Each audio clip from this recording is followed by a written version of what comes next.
It's the guarantee. E&E.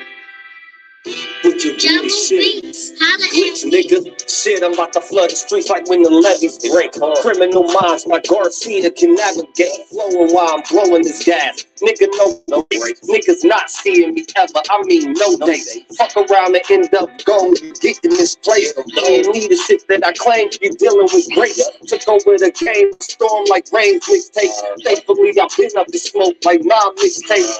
Counting cheddar shit, I'm about to make a grilled cheese. Niggas be faker than bad bitches with good leads.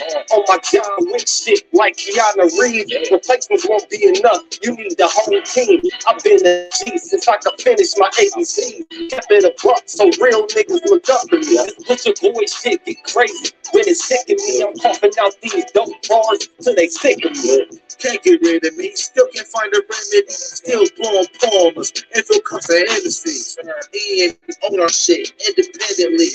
When I go out on a limb, I take extremities. I can see right through transparency. Heard it's self-esteem, love, security. Now or never, like, push the guarantee. Recipe, King Elder Flexion 3. All these chapters in my life, you can turn the page. Books can't tell you my story, gotta live a day. Glitz got my back, yeah, you can copy that. Man, we control the seat, you can copy that. Leave your whole state red like Republicans. Put fire on a track, now it's bubbling. Put your boys in it, you in trouble, kid. And first 100 mil, double. Let's go, let's go. All the hustles getting money, let it show, let it show. Automatic nigga, how we get the dough, get the dough. If it ain't paper, then we probably gotta go, gotta go. With your boy shit, nigga, let's go, let's go. All the hustles getting money, let it show, let it show. It's automatic nigga, how we get the dough, get the dough. If it ain't paper, then we probably gotta go, gotta go. With your boy shit, nigga, let's go. Low, sick, corona, jealous in the motherfucker. Can't even take a step, that's how far I trust you. This black boy turned to shine the king under pressure. West side bad jacks, I took more to measure. Shade the extras, that's business, started being street blues. What I talk, royal blood flowing free. How on my mind, knows the gang is kind. Read between the lines, it was in my eye. If they ain't got real lines, it ain't hard to spot a counterfeit. Undefeated, ultra real, firm, gully mountain shit. Couple hot shots, turn on the frozen margaritas. Even better when it's served with some flawless features. Next year they gotta pay for these flawless features. Flawless victories from the flaws that they teaching. Now my flow imitate how I board the plane non-stop. The little J gon' take over with my time side. Yeah, I get right to it. My nigga, we beg your pardon. We putting niggas back in boxes. Yeah, they need harder. My flow be retarded. Sick, I need hella help. My groove came back. This must be how Stella felt. We just started kicking it like a yellow belt. We all made it to the coast. This is how the mellow. Shut up. You better yell out help. Here comes the double team. You catch me in the spot when you know that the boom is clean. The little B look lean with the magazine. So if you try it, you get shot. No vaccine. If you was asleep before I came, then I'm the caffeine. I pulled the jokers out the deck. Yeah, there ain't no laughing. In CEO fashion, we sticking to the business. Wouldn't even let a vegan knock me off my chick. Something about the BBS when the sun is hitting. Shit be flashing like the lights when you getting let's go, let's go. All the hustles getting money, let it show, let it show. It's automatic, nigga, how we get the dough, get the dough. If it ain't paper, then we probably gotta go, gotta go. With the bullshit, nigga, let's go, let's go. All the hustles getting money, let it show, let it show. Automatic, nigga, how we get the dough, get the dough. If it ain't paper, then we probably gotta go, gotta go. Let's go. Yeah. What up? Y'all already know what it is, man. We here. Y'all know what it do. Y'all know what it be. Y'all know what it is. You did.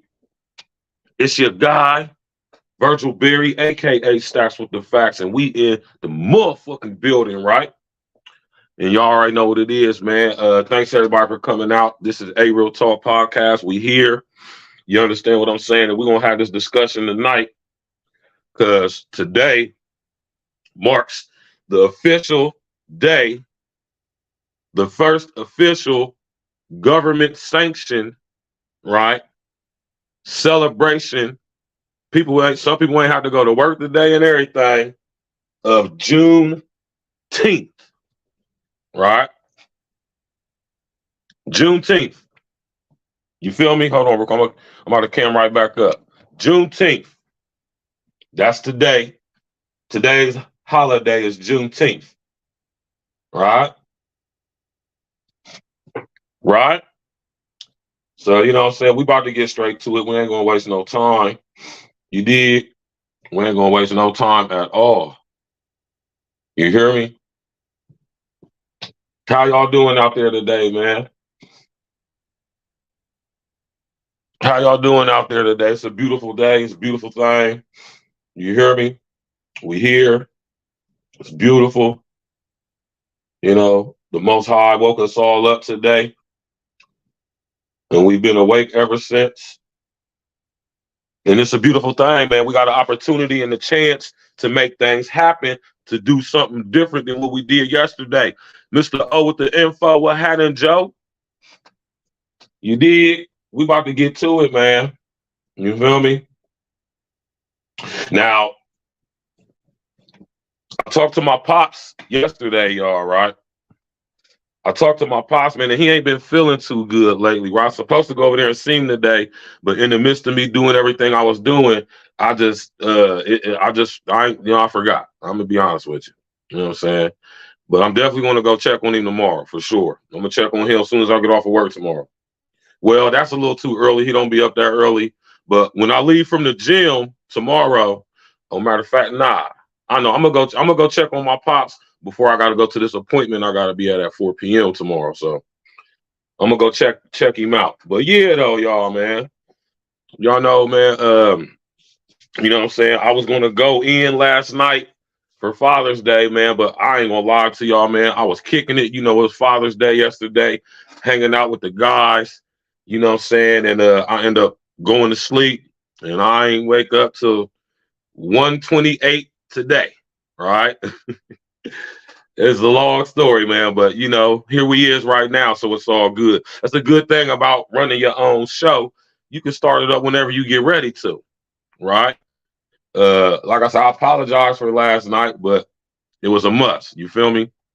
Now, I know a lot of y'all see the title. Oh yeah, I should be getting my computer back sometime this week. When you know, whenever they call me, I should be getting my computer back. You know what I'm saying? So right now we struggle streaming, but it's all good. We here. You dig?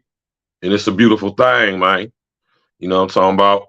We're gonna improvise and we're gonna make it happen because that's what we do. You know what I'm saying? How many of y'all know who this guy is? Seriously. All jokes aside. All right.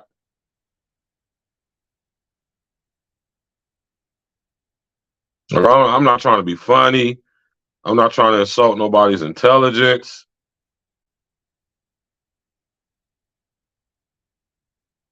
Hold on, let me get a better picture. All right.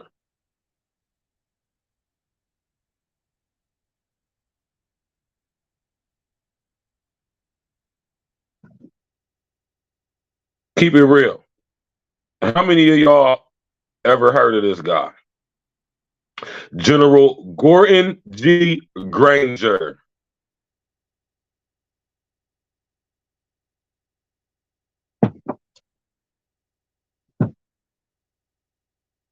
How many of y'all heard of this guy right here? All right. Gordon G. Granger was a general of the Texas militia, right?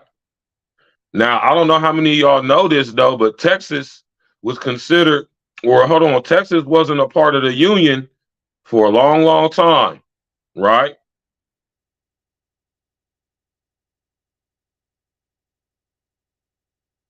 I want to say it was like the 23rd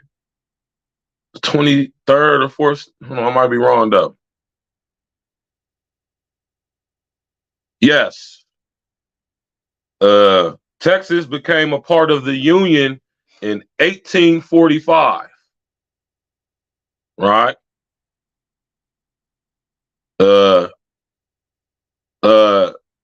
James Knox Polk was the president of the United States at that time, right? Now, mind you, in 1845 is officially when slavery ended, right? In some parts of the country. Some people don't know this stuff, man, right?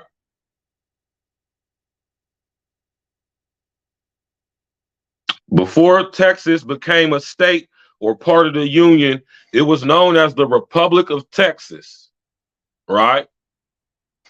A separate country. Remember, Texas was a part of Upper Mexico, right? My brother Red broke that down, that history down, right?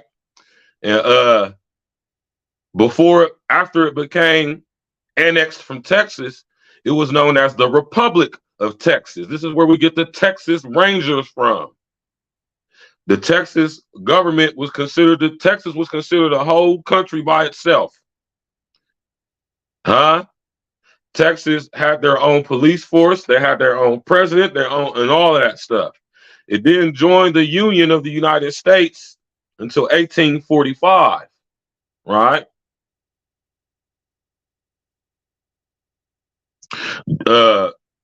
This guy, Gordon G. Granger, right?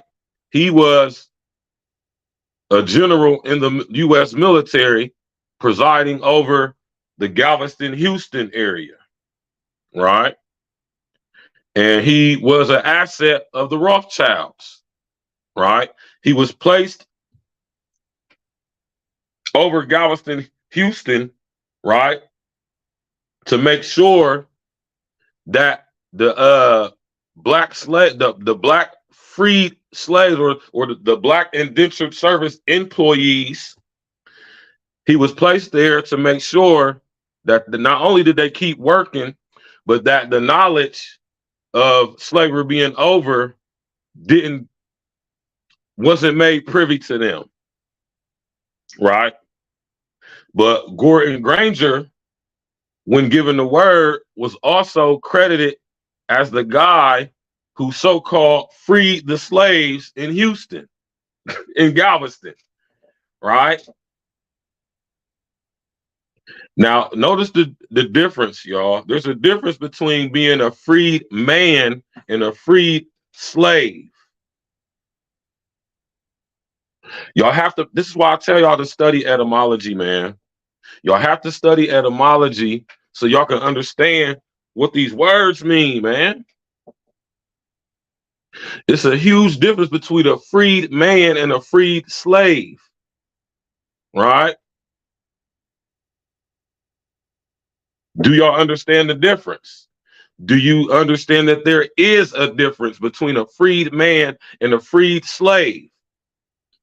Just like there's a whole difference between slaves, Slavs, Slavic, and there's a huge difference between them and employees. I want y'all, this is why I tell y'all to study etymology, man. Because if you don't know what these words mean, you can be manipulated by them, right? So, you know what I mean? We're going to get to it. Y'all know I got some video for y'all. Y'all know good and damn hell well, I got some video for y'all, for sure.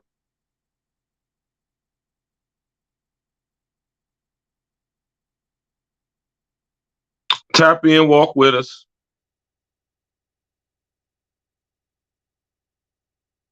We going in. The word emancipation means something total. Yes, it does. Right?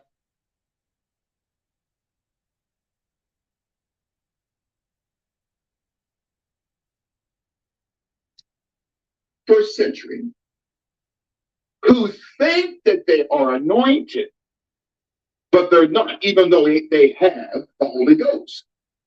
Because in the tabernacle of Moses, they treat. Right.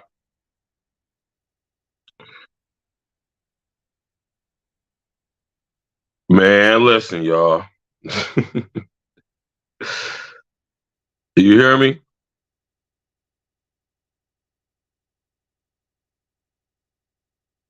My nigga Larry Gators, man. My nigga Gators at the demo, man. Right? So when y'all look at these words, man, right?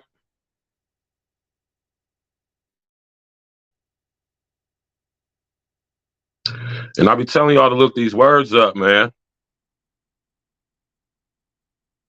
so y'all can understand what they mean, right?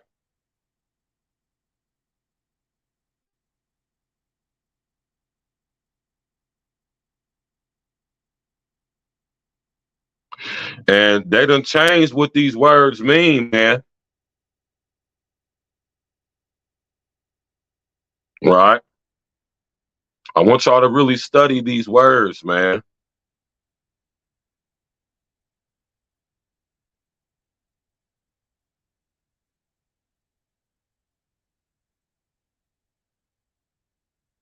Right? Emancipation is really, right? It really means to be transferred from one place to another, or to be transferred from one position to another, right? And they done sit up here and change to what these words mean, man.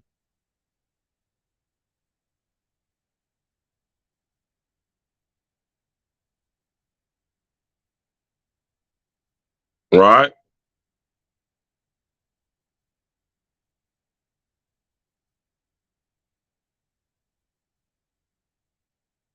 Right? And I always tell y'all to go look, if y'all can get a copy of it, look at Black's Law Dictionary or Ballantyne's Law Dictionary. My man Flytown 614, what it do, man? Right?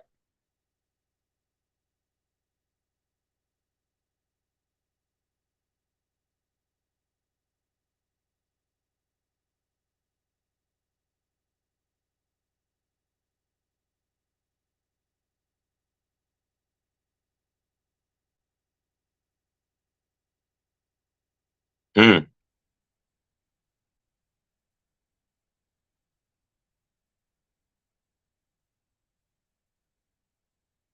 right.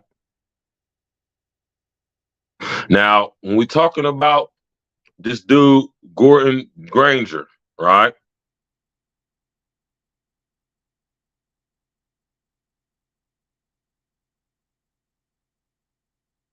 He's one of the guys, he's the guy that allegedly set the slaves free.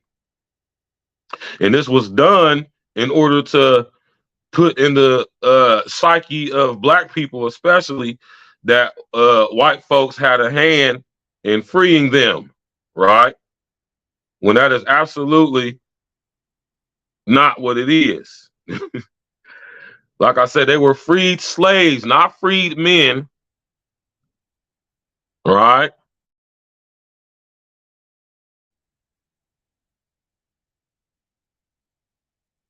I'm trying to find this one thing with my nigga Gators, man.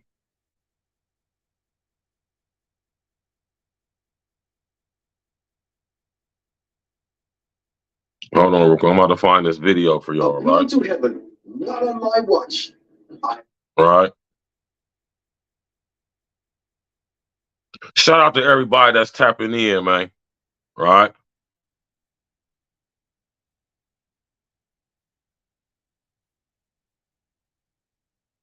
Shout out to everybody out there to show support. Shout out to all the fathers. You understand what I'm saying?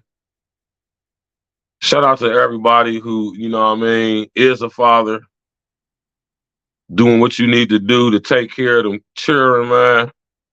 You know what I'm talking about?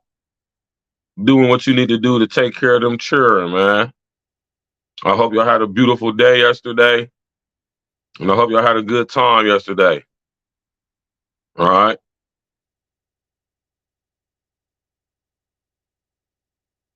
Hope y'all enjoyed yourself yesterday, man.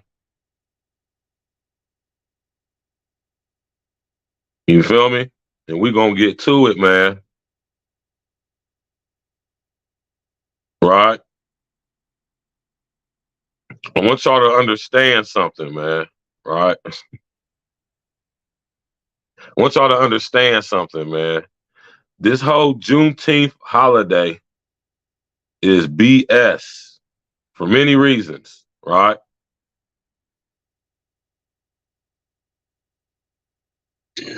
Welcome back to all of. I'm going to allow a part of my nature, America. Neither was the Ku Klux Klan designed by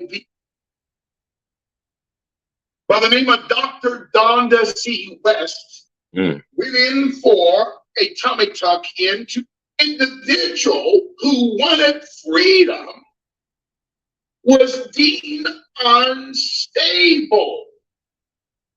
Hold on, I'm about to find it here for y'all. Hold on. In York with money to kill each other. This is how the Rothschild kids area did up.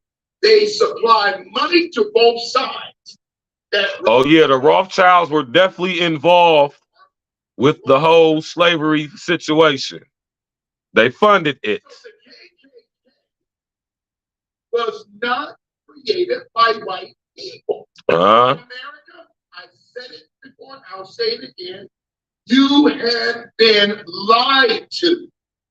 MARTLEALECK. Wait a minute now.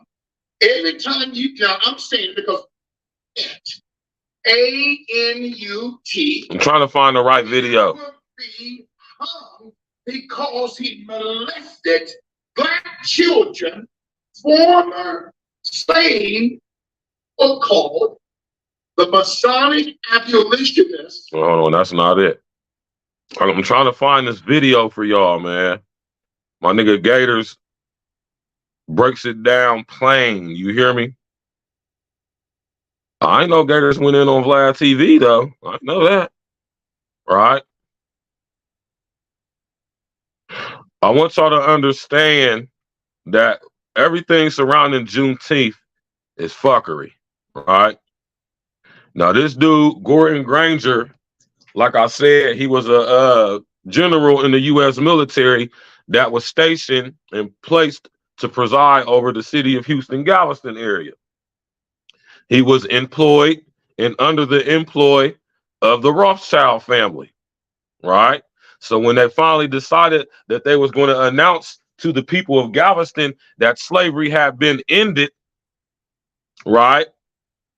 And that the slaves have been emancipated, the reason why they didn't let them people in Galveston know is because the people in Galveston weren't slaves. Not in how we think it or been led to think they were. They were Slavs or employees. Right? And they were actually earning their living. They weren't working for free. They actually were getting paid.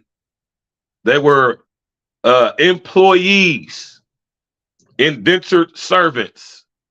OG, what it do, man?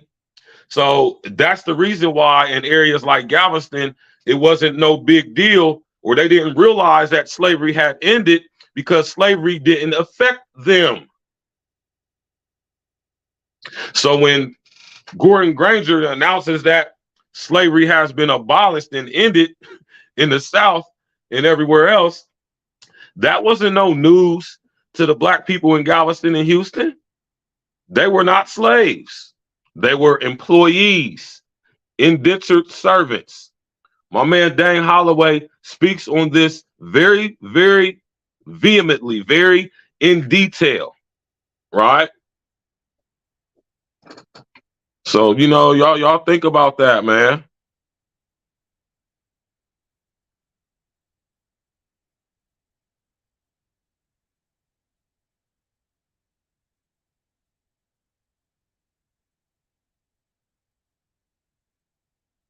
Hold on, let me get this for y'all. Right?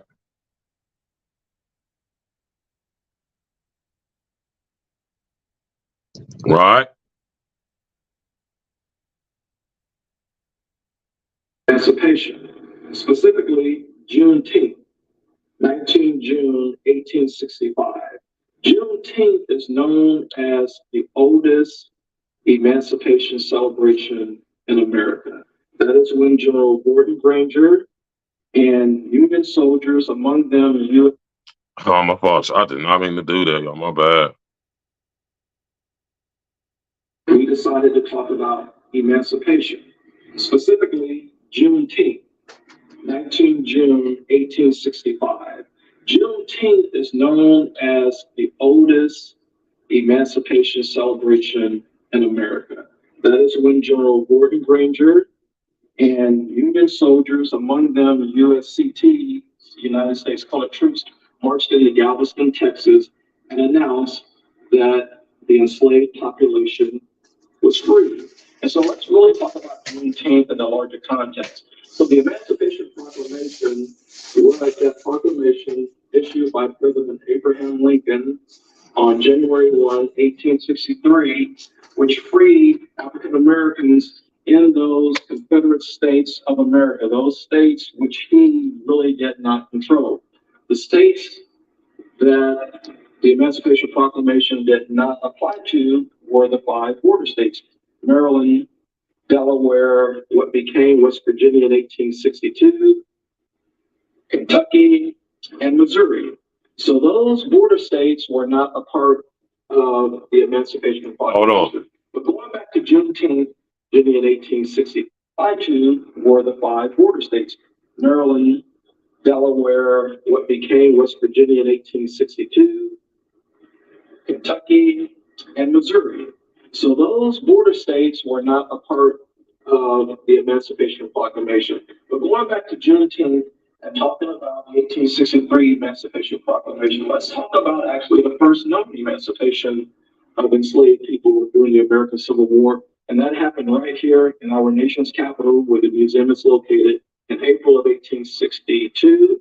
DC actually emancipated the enslaved population. About 2 years later, in October of 1864, Maryland followed suit. A couple months later, in January of 1865, the border state of Missouri followed suit and emancipated the enslaved population. And 1 month later, West Virginia followed suit and emancipated the enslaved population.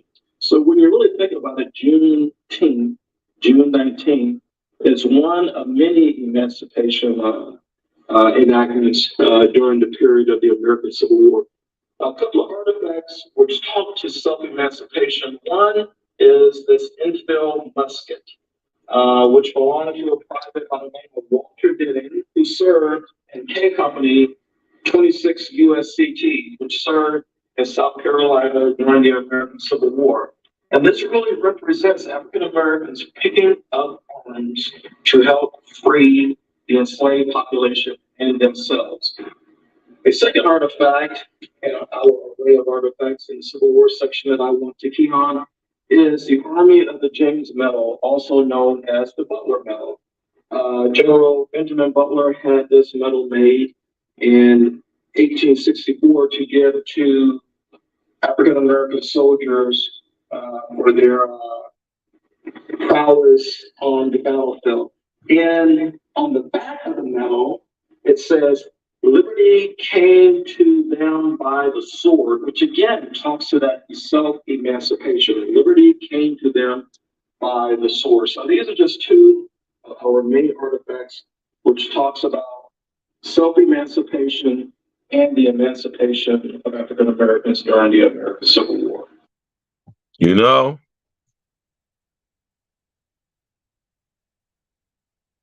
Notice,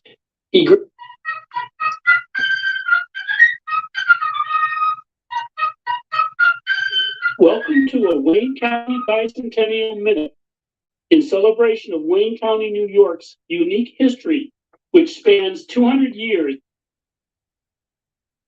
and is historic to the core. Gordon Granger was born in 1821 in Joy, New York, a small hamlet in the town of Sodus. He graduated from the United States Military Academy in 1845 and fought during the Mexican-American War in Winfield Scott's Army and received 2 citations for gallantry. During the Civil War, he became a major general. History remembers him for 2 reasons. He was the savior of Chickamauga and the man behind Juneteenth. On September 20th, 1863, during the second day of the Battle of Chickamauga, he reinforced without orders General Thomas's 14th Corps, which was about to collapse.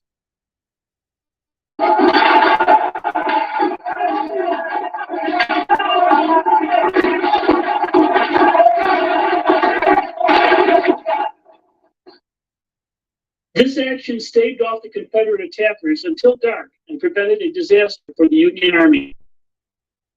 When the war ended, Granger was given command of the District of Texas. On June 19, 1865, in the city of Galveston, he read Order Number 3, which began with, "The people of Texas are informed that in accordance with a proclamation from the Executive of the United States, all slaves are free." This set off joyous demonstrations, and thus the annual Juneteenth celebration was born. Today, many African Americans consider June 19, 1865, their Independence Day. Right? Y'all hear that, right? So this Gordon Granger dude worked for the Rothschilds, man. You hear me? And he allegedly was given the task, right, to let everybody in Galveston know, let all the black people in Galveston know that slavery was over, right? Which is a crock of bullshit. Because like I told y'all, black people in Texas were not slaves. They were employees. Right? And they worked for these corporations. Now, mind you, it's not like they got paid a whole lot of money, but they got paid nonetheless. And they weren't treated bad or treated terribly, like how slaves in the Deep South were. That's where the African slaves were at in the South. They weren't all over the country, right? And when it came to Texas being an independent nation, right? When I say an independent nation, I mean it was a whole entire country, the Republic of Texas, right? They didn't join the Union until 1845. They didn't join the Union until like 20 years before the end of the Civil War, all right? Allegedly. And Gordon Granger was a general in the U.S. Army, like I said, who presided over Galveston and Houston. And his sole purpose there, as a member of the U.S. military at that time, was to make sure that the black folks stayed working. And how did he do that? By withholding information from them, military-wise, right? Because the reason why people in Texas weren't aware of or privy to the so-called Civil War that was going on, because for a long time, they have been an independent nation. And slavery, chattel slavery, once I understand the difference between indentured servitude, being an employee, and being a chattel slave, big difference, right? Tap in, walk with me, man. Let's go, man. Hit that like button. Click on the bell, subscribe to the page, man. You dig me? Another key player in the Juneteenth fiasco is this guy right here.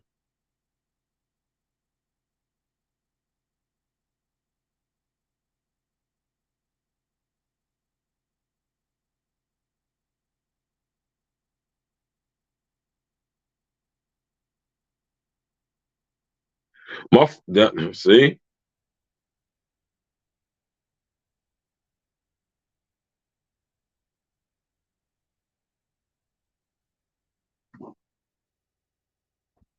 This guy right here. How many of y'all know who this dude is? Judah Philip Benjamin, or Judah Benjamin Philip, however you want to say it, right? This is Judah Philip Benjamin, a Khazarian. I think he was from, people originated from Turkey or Hungary. Philip Judah Benjamin, or Judah Philip Benjamin, presided over Maryland as a state senator, I want to say, if I'm not mistaken. Right? This guy was an agent of the Rothschilds as well. And Philip Benjamin's role, right? He was a United States senator from Louisiana and cabinet officer of the Confederate States. And after his escape to the United Kingdom at the end of the American Civil War, he was an English barrister. Now, there's a lot of dirt on Judah Philip Benjamin, right? He was the Attorney General, Secretary of War, and the Secretary of the State of the Confederacy in Maryland. He was the first Jewish American to serve in executive cabinet in American history. He has received the title Brains of the Confederacy by scholars for his apparent positions as Jefferson Davis's right-hand man. Jefferson Davis was also an agent of the Rothschild family, right? At the end of the Civil War, Benjamin had escaped to England. You want to know why Philip Benjamin Judah escaped to England? Because he was a Khazarian demon who practiced in spirit cooking and sex human trafficking. And during the Civil War, he committed a lot of war crimes, namely trafficking young children, boys and girls, slaves, not all black people. But he also was a pedophile. And he had, you could check this, man. This is in Maryland's history. He had numerous open cases concerning pedophilia and the sexual assaulting of a lot of children, right? A lot of slave children. Your man Judah Philip Benjamin, right?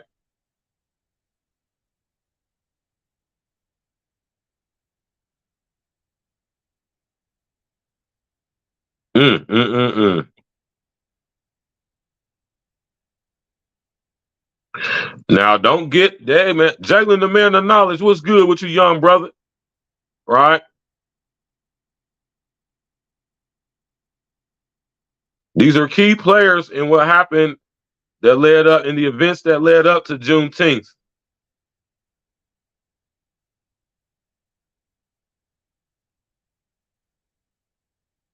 Tap in, walk with us, y'all.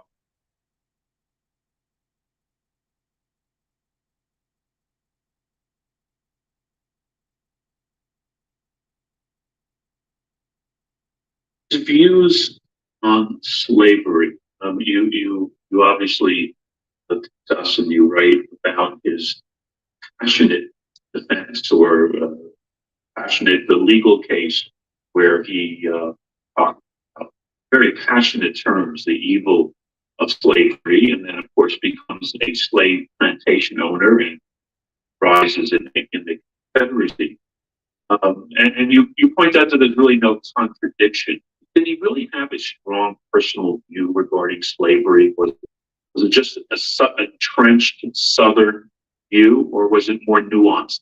You know, the problem with Judah Benjamin is he's too smart to get away for let's say his apologists to say, well, you know, that's what everybody thought, which of course they did. The problem is Judah Benjamin, and I say this in the book, is in a way condemned by his knowledge. And so you point out that in this court case called the McCargo case in 1832, pardon, 1842, when he was 31, he was asked to, without going into details, he basically had to take an anti-slavery argument. Now, any Southern lawyer who wanted to make money and was retained by an insurance company, they would defend that company. And if that meant saying something about slavery they personally didn't believe. Well, lawyers say things they personally don't believe all the time. But he didn't leave it there. That's what's so fascinating. He made the argument, which is essentially that slavery is a local institution, and slavery doesn't exist anywhere except by affirmative legislation. Enough of that. Was Jesus was on the cross, pain and trauma that they never got. Here, the keys of the kingdom of heaven, who is God, God in Jesus. First 4 letters of the word God. Damn, I wish I could find that video, man. Damn, my nigga Larry Gators broke that shit down, man. You hear me? So we got Judah Philip Benjamin, right? Who was the Secretary of State and all of that for Maryland. You know, and his part in Juneteenth was that he was a lawyer.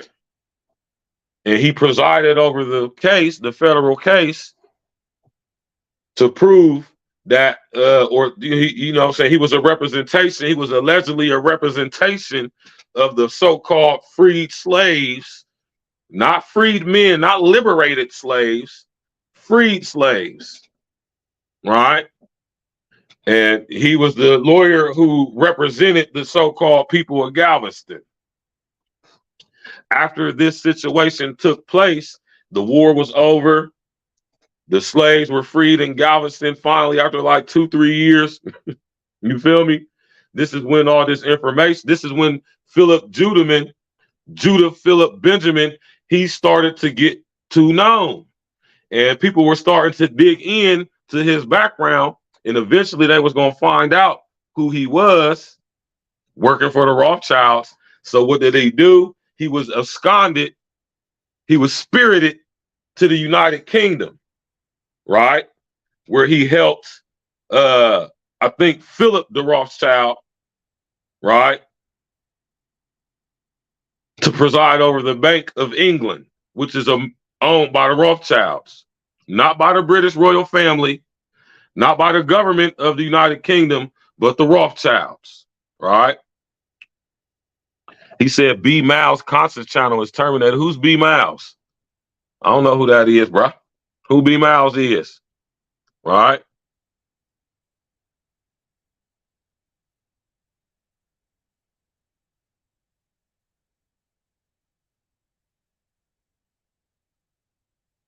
Now they want to show all this footage after all these years, man. You feel me? Tap in, walk with us, man.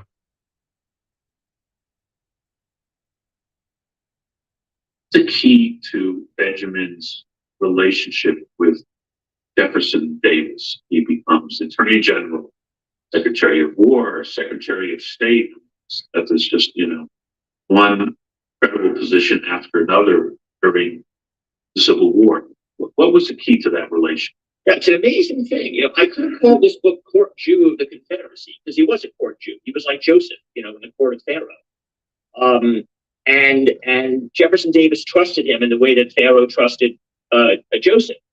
And the relationship, they're two radically different people. I described Judah Benjamin's language. Jefferson Davis was a ferocious, often terrifying, austere, suffering person who was a devout believer in slavery and above all in states' rights. And so these two men were not obviously compatible at all. And their friendship began in a very bizarre way. They got into an argument on the floor of the Senate. And Davis insulted Benjamin in a way that you would insult someone who you thought was like a little Jew lawyer. We don't know that he said those words, but he must have thought them. And Benjamin felt it and responded he challenged Jefferson Davis to a duel. Well, that is crazier on balance than Alexander Hamilton challenging Aaron Burr to a duel. He would have been slaughtered. And Jefferson Davis, for maybe the only time in his life, said, you know what? I made a mistake. I'm sorry. I apologize. Shocking. So that drew the two of them together. And when Davis formed the cabinet, first in Mobile, and then they moved to Richmond, he asked Benjamin to come. I don't know that he knew exactly what he wanted Benjamin to do, but he knew he had to have him kneel.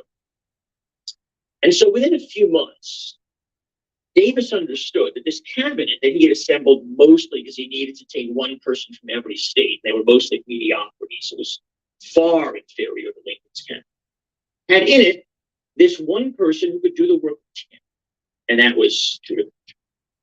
And then there was this temperamental thing that Judah Benjamin could make Jefferson Davis calm. Jefferson Davis was worried all the time, and he was tense all the time. Judah Benjamin would come into the office whistling a happy tune with a nice word for everybody all around. And when people were panicking, Judah Benjamin was still telling his little jokes, and enjoying the tiny little delicacies that maybe were still available in the world of food rationing. And so he was a kind of balance wheel for this feverish, ardent figure that was Jefferson Davis. Right. Y'all know who Jefferson Davis is?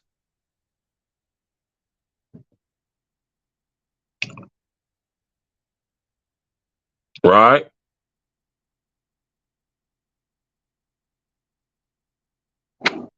Jefferson Davis, the first president of the Confederacy. Right. He was the president of the Confederacy from 1861 to 1865, up until the end of the war. Right. He wasn't the Confederate general. He was the president of the Confederacy. Right. Exactly. The first and only. You got Jefferson Davis, another agent of the Rothschilds.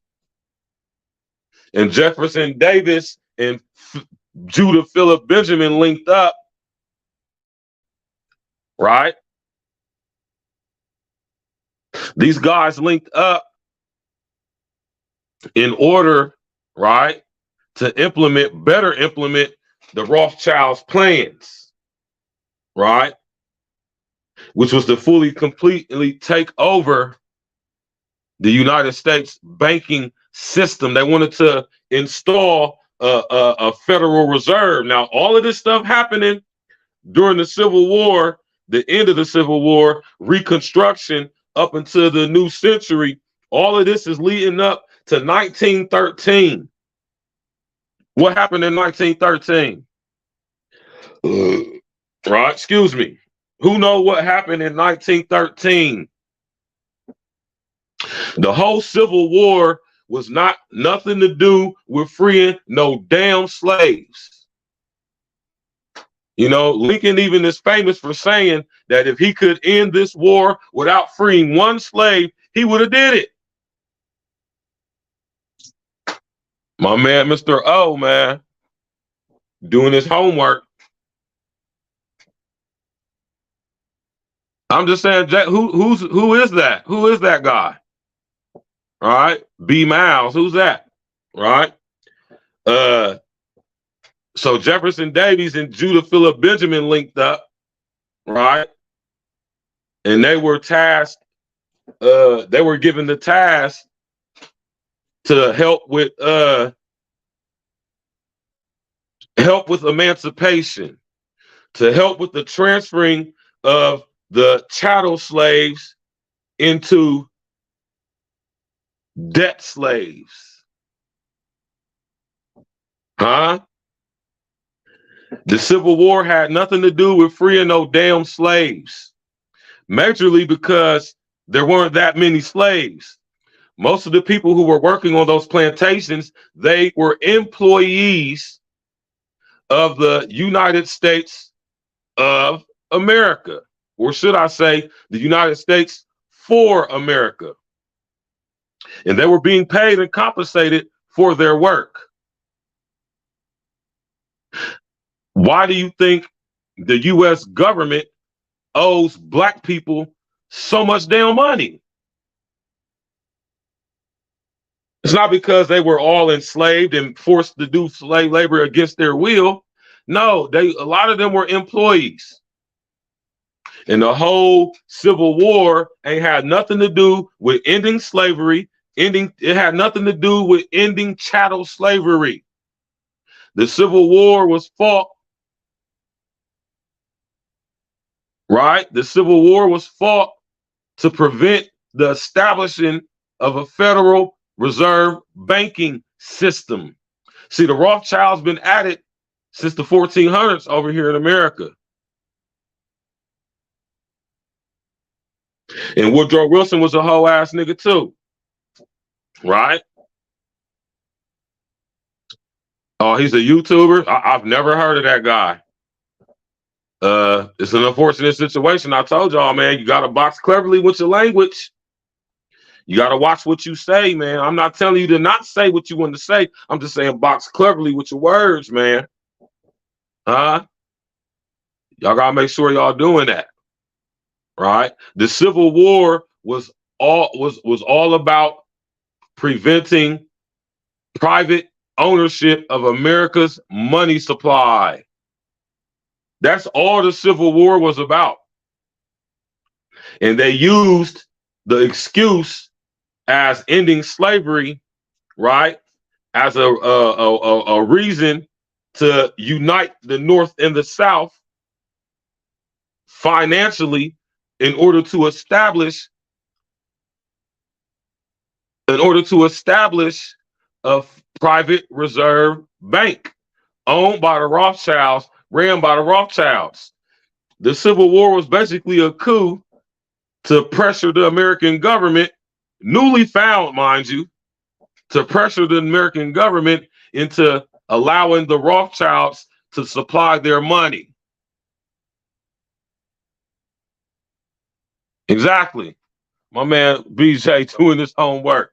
That's all the Civil War was about. The Civil War was about preventing private ownership of printing and manufacturing America's money. This is why when Lincoln was president, he came out with the greenbacks.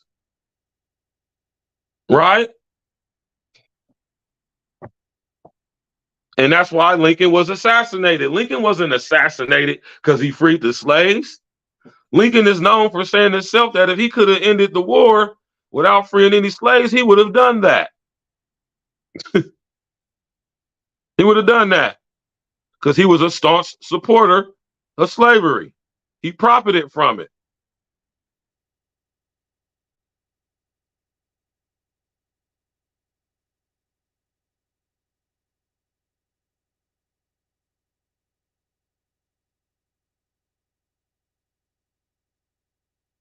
Hold on.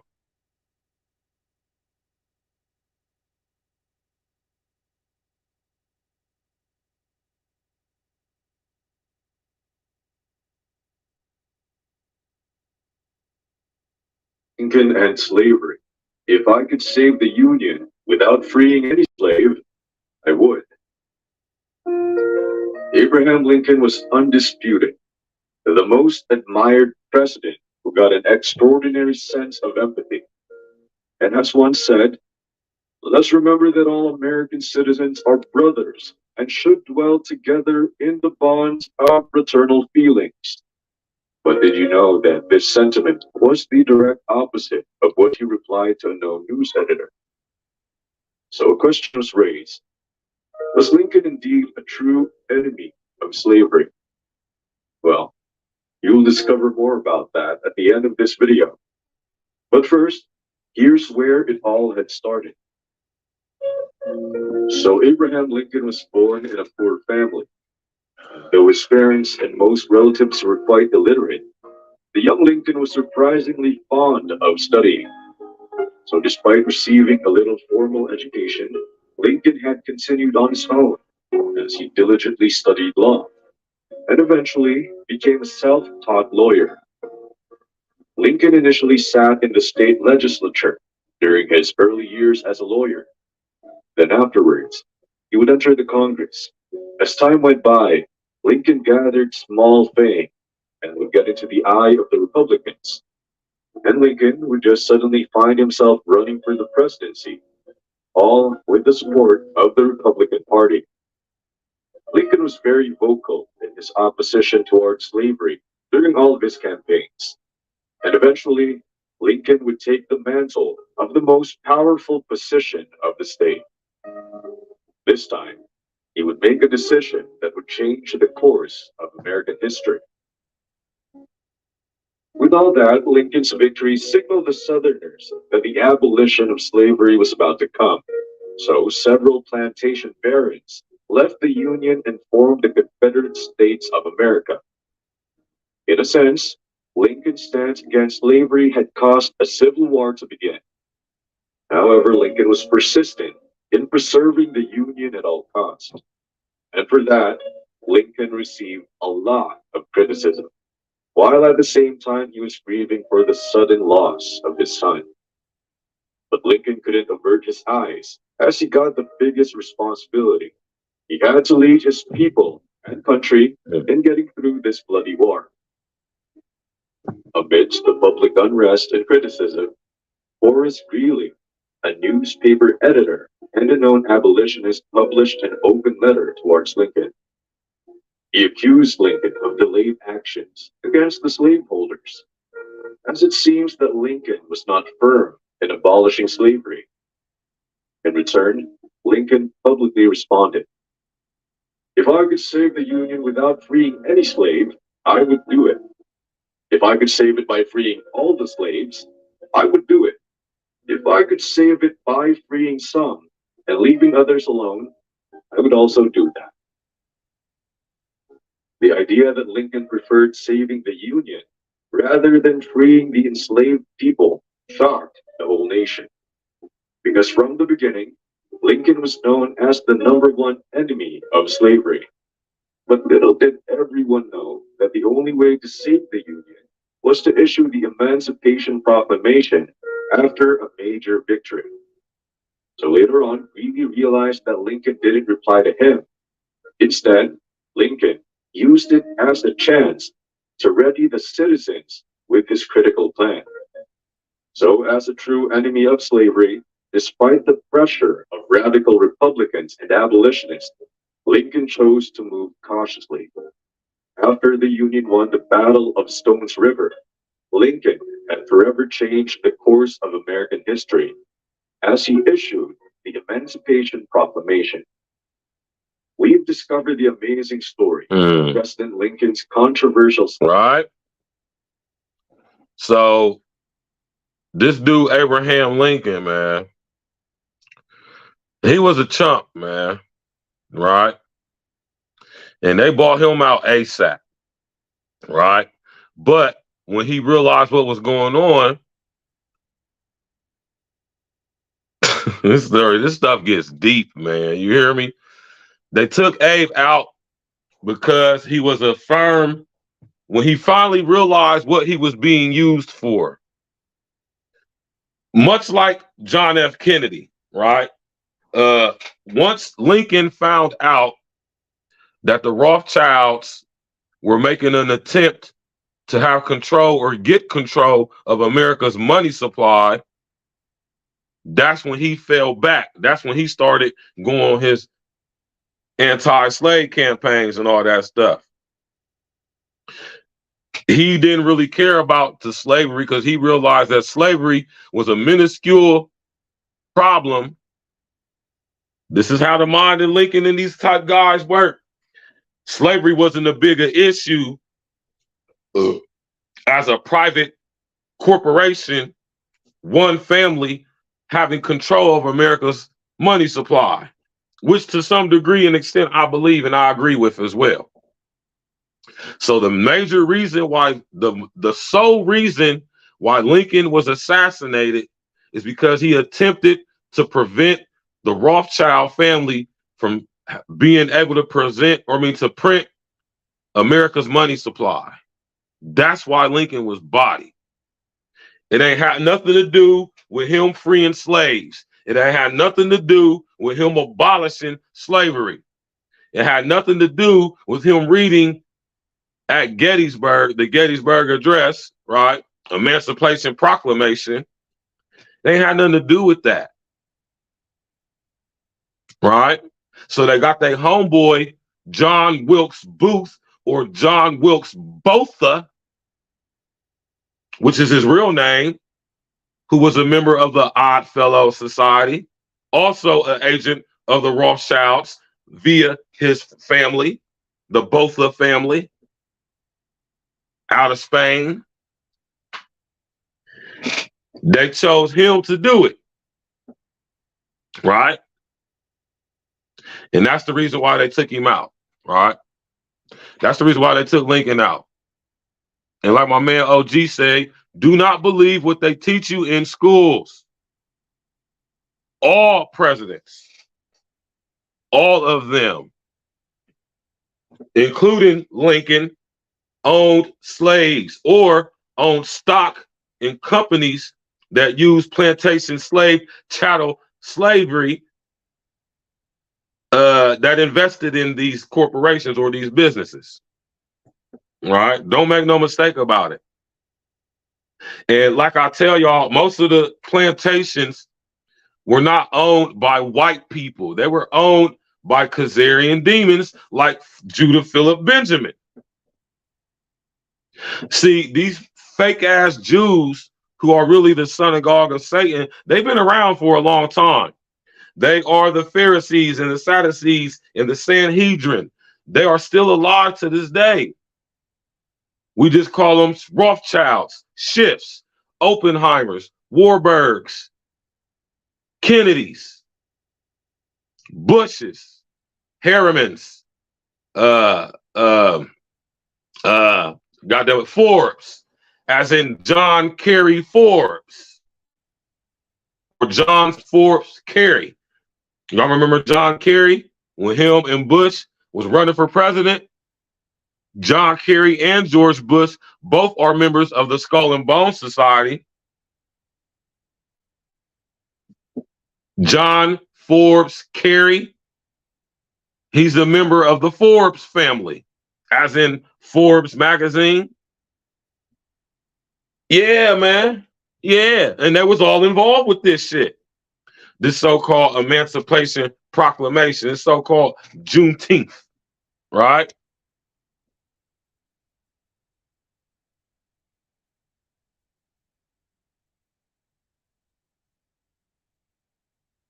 Okay, so Right?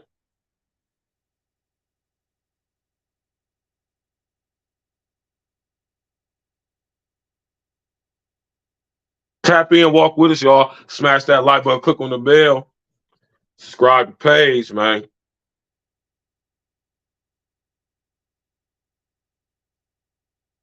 Right? Now, look at this. Listen to this. You heard about this, Mr. O? In a strip mall parking lot outside of Chicago this weekend. One person was shot and killed, 22 others were injured. Our affiliate station there in Chicago talked to witnesses who say the chaos ensued when they heard the gunshots. Out of nowhere, there was like a major gunfight for like 30 seconds. I'd say 60 plus, rounds. We just started hearing shoot before we had a fully job. We were all just out. You heard about this, O? Went down the street to see what was going on, and we just saw a bunch of people running. There was just tons of ambulances. It was crazy. It was very hectic. Police say no one's been arrested at this point. No, they don't have a motive for this shooting either, but the governor of Illinois says he's monitoring the investigation. Oh, J.B. Pritzker, man. Right?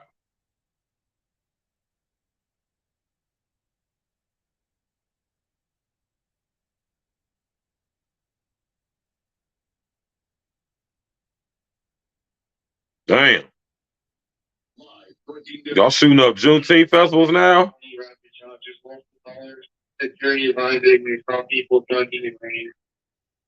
Right away to that breaking news, multiple shooting scenes in the heart of San Francisco. Gunfire erupts across the street from Pier 39. Oh, this ain't the same story. The chaos coming on a busy Father's Day Sunday.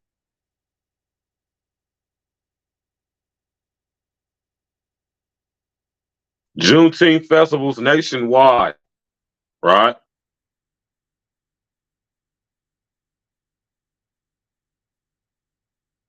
Tap in and walk with us, man. Right?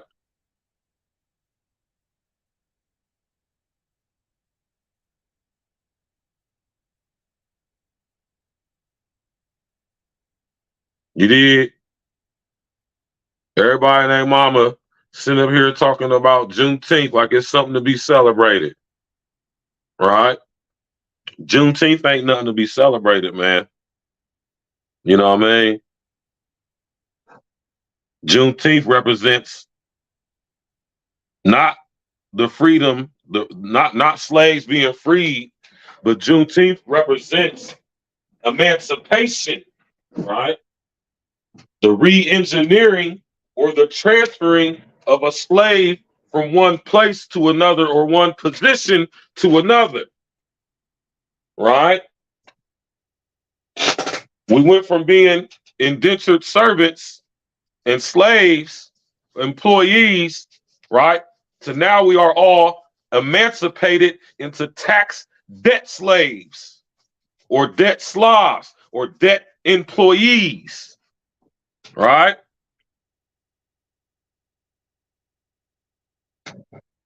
We all have social security numbers. You dig?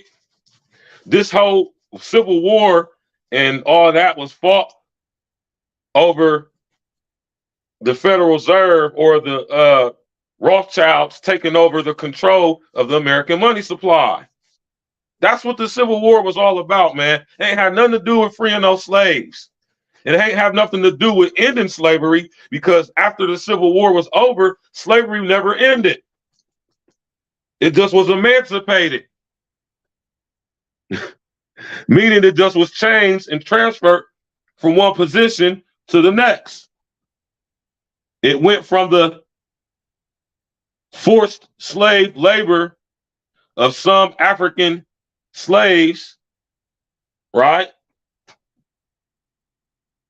It went to the involuntary servitude of African slaves to the voluntary servitude of everybody born in the United States of America afterwards, right? Pay attention to what I just said, y'all. I'm gonna say it again. The Civil War ain't have nothing to do with freeing slaves. Nothing to do with freeing slaves. It had everything to do with transferring slaves to a new position, right?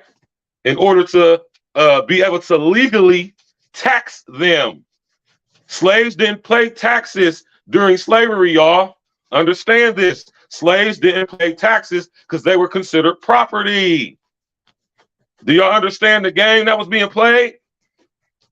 And this is not all slaves or employees. These are just the ones who were chattel slavery, right?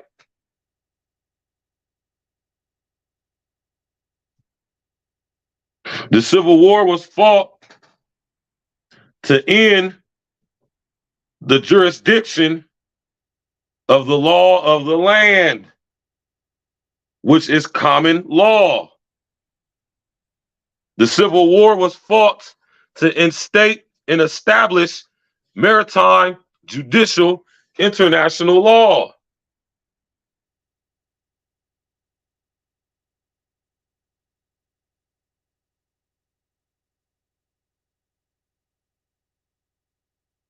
You ever heard of that before?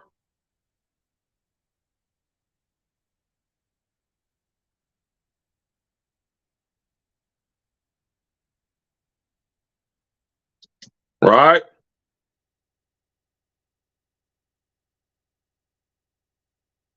Listen to this. I'll give you a quick example about the maritime law, the law of water, the law of the sea. Money is water by law. So when a ship, this is why all ships are female by law. All ships, rocket ship, sailing ship, airship, it doesn't matter. If it's a ship, it's female. Right. Because the captain always refers to his ship as she. She's a good ship, or she's done this. Why she? Because she delivers the product. Right. Without she, there is no product. Right? It's a vessel. It's a Of course it is a vessel. So it's your body. It's a vessel that produces the product. Right. So when the ship pulls into harbor, it stops, and where it parks is called its berth. It's berthing a ship, or she sits in her berth. And every item on that ship, coming out that ship, is a money. It's money changing hands. Right. It came in on water. So it's called. So every piece has to have what is called a certificate of manifest, because she is sitting in her berth. That's why when you were born, your mother's water broke. You were inside a container of water. Her water broke, and you came out, and therefore you have to have a birth certificate. Wow. There, and it's got to be signed by the dock, because that's where the ship is sitting. At the dock is where the ship sits. Okay. So once you begin to see how the words and terms are all based on maritime admiralty, the law of water, the cash flow, the liquid asset.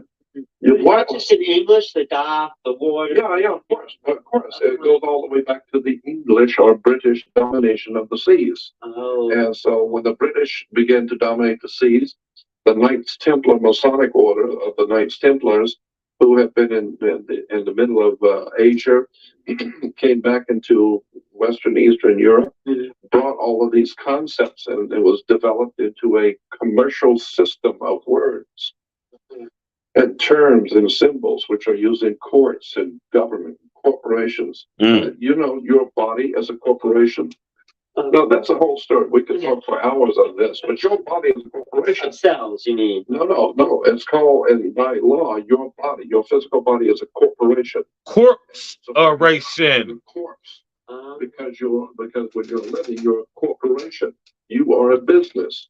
And hanging out with that person is bad business. Right. Or who I hang out with is none of your business. Right. Because your body is a business. Wow. And so you say, well, what you're doing with her or him is bad business. Right. But of course, if you get married and she's very wealthy, you say she's of good stock. Right? Words and terms are based on maritime admiralty, the law of water. And so that's why when you go into a court, you have a fence and a gate. The people sit out here and the judge sits inside. The gate is called a floodgate. When you go through the canal, you have a floodgate. Right. So when you're sitting out here, you're in the law of the land. The judge has no control or no jurisdiction over the people sitting out here. No jurisdiction whatsoever. Right, because they're outside the gate. That's outside the gate. Right. That's on the land. Right. But when you walk past that gate, now you're in hot water. And someone's gonna have to bail you out. Bail. Huh? Okay. Pay attention. No, I've just been studying it for 48 years.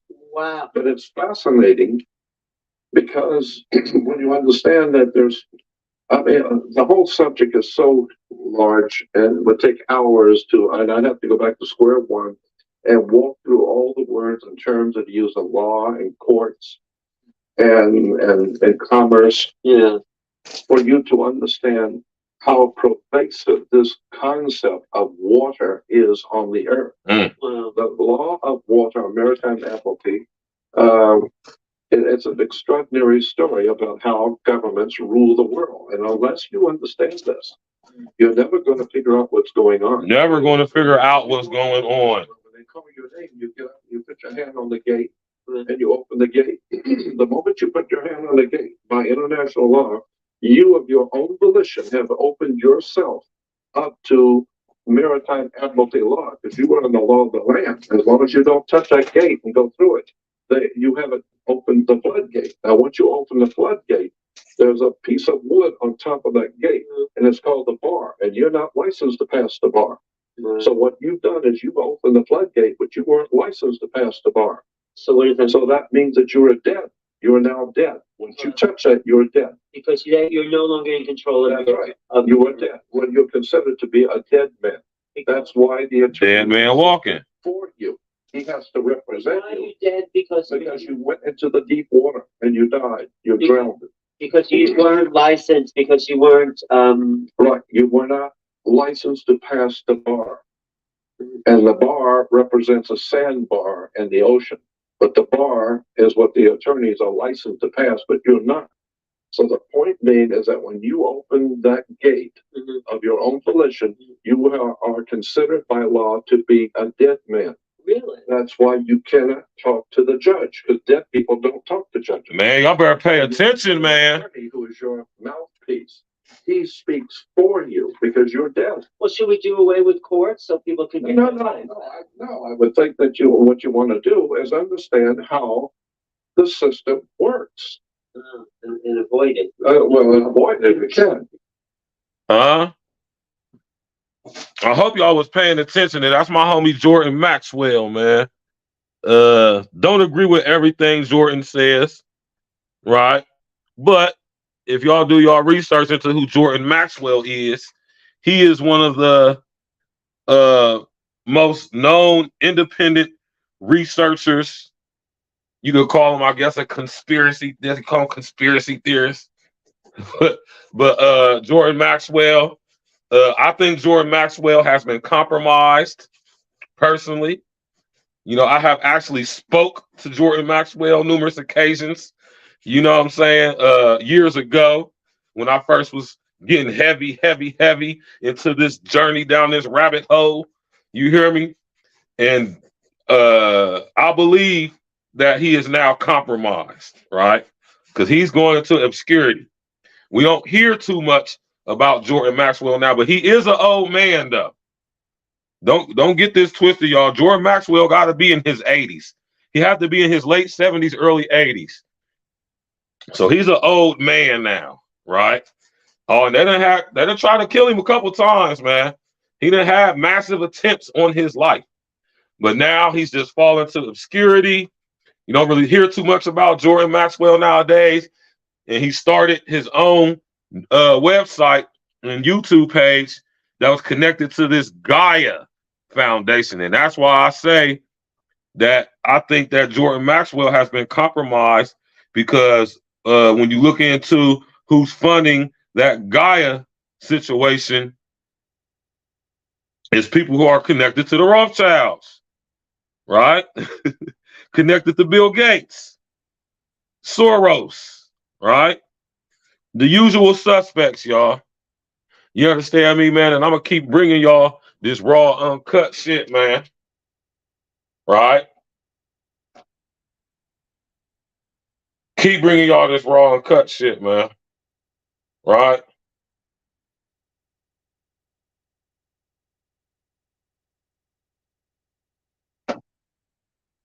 Right?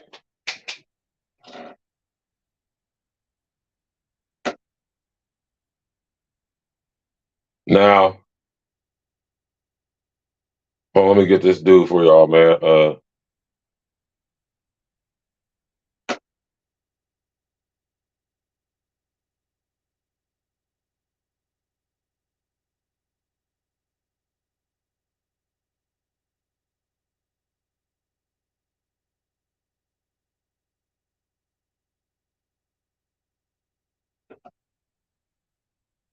Right? Hold on.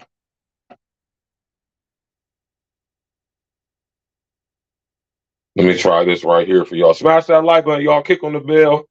Subscribe to the page, man.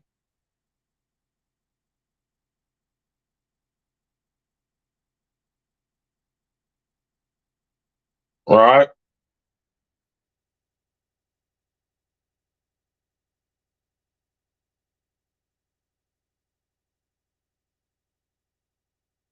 John Wilkes Booth, Judah Philip Benjamin, Abraham Lincoln, they were all part of a secret society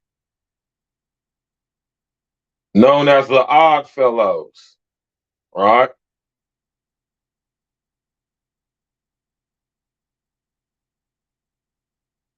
Right? Y'all ever heard of the Odd Fellow Society? Man, y'all ain't ready for this stuff, man.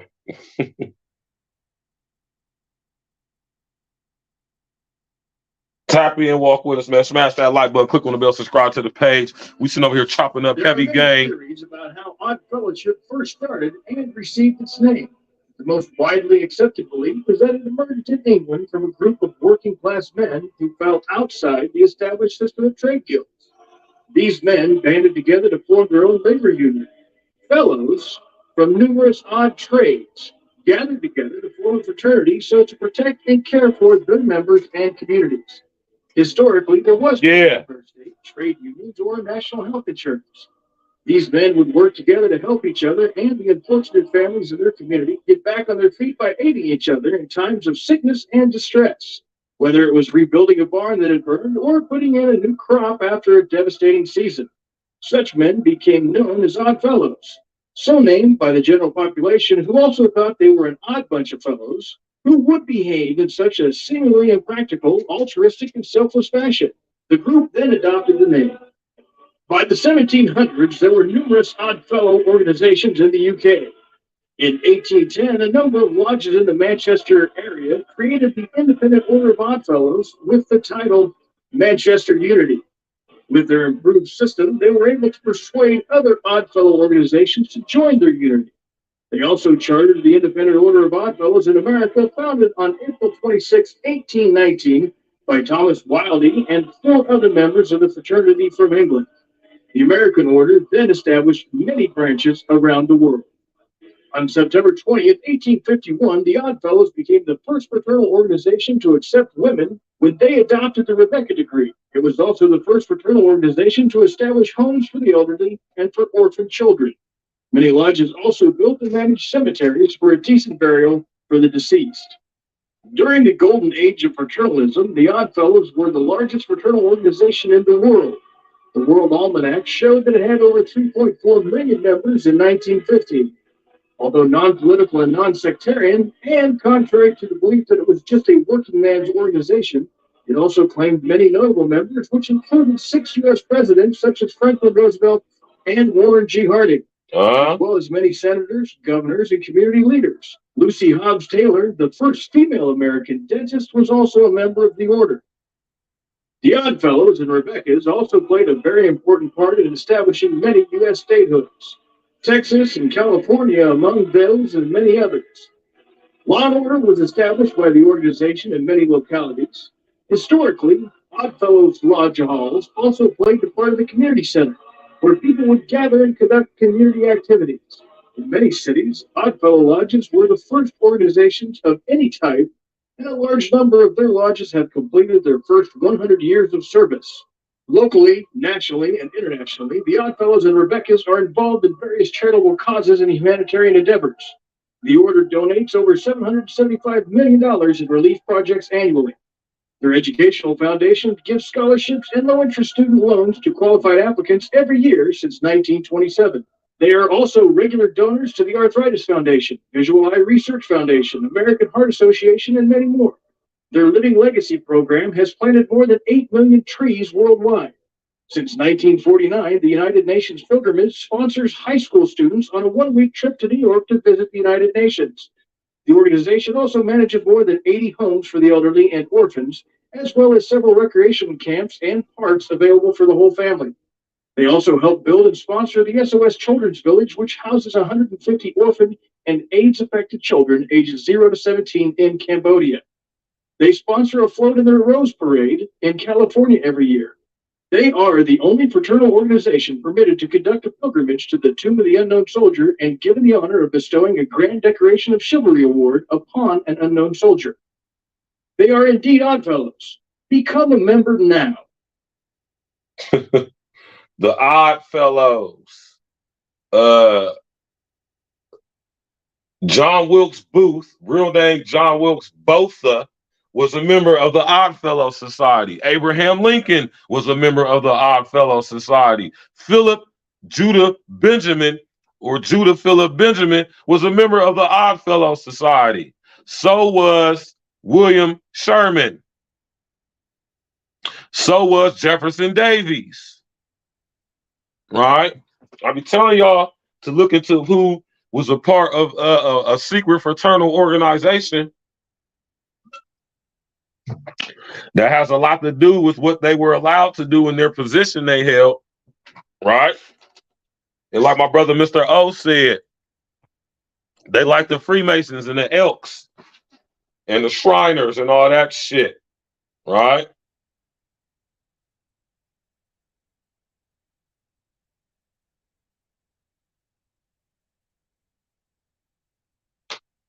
Trying to find where my man Gators was going in, man.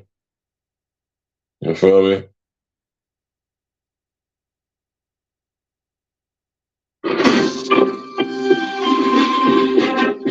No, that ain't it. Tap in, walk with us, smash that like button, click on the bell, subscribe to the page. You hear me? Tap in and walk with us. We're going in, man. Juneteenth. Right? The fuckery that Juneteenth actually is. Right? Now, another person who played a major part in the forming or the establishing of Juneteenth, right?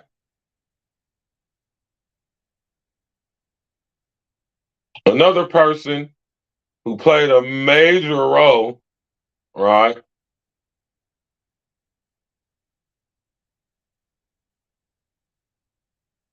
Well, let me find this real quick. Another person who played a major role was a person who we've been told throughout history was a so-called hero.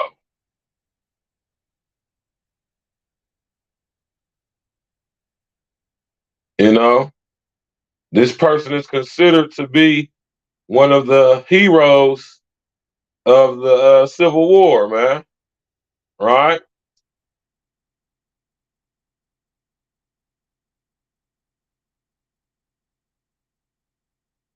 You did? Who y'all think I'm talking about?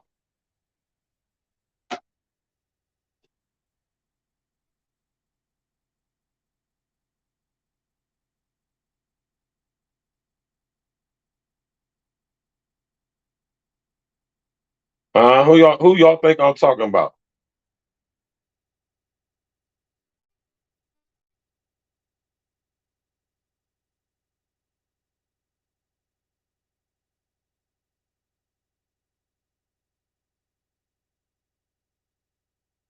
Right?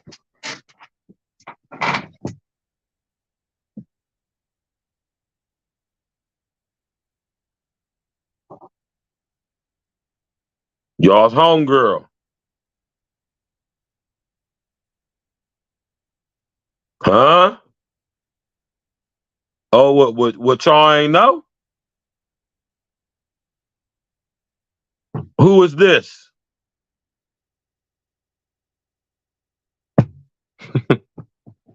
Who is that, y'all, man? Y'all know who that is?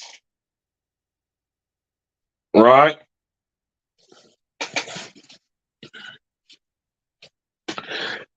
Oh, Harriet ain't who we've been told she actually, who she's not who we, who she actually is and who we've been told she is two different things, man. Right? Harriet Tubman, real name Araminta Ross, right, was an agent of the Rothschilds.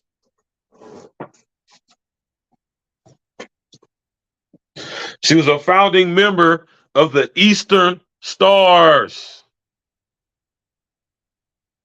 She's a founding member of the Eastern Stars. Huh? Araminta Ross, whose code name was Sarcophagus.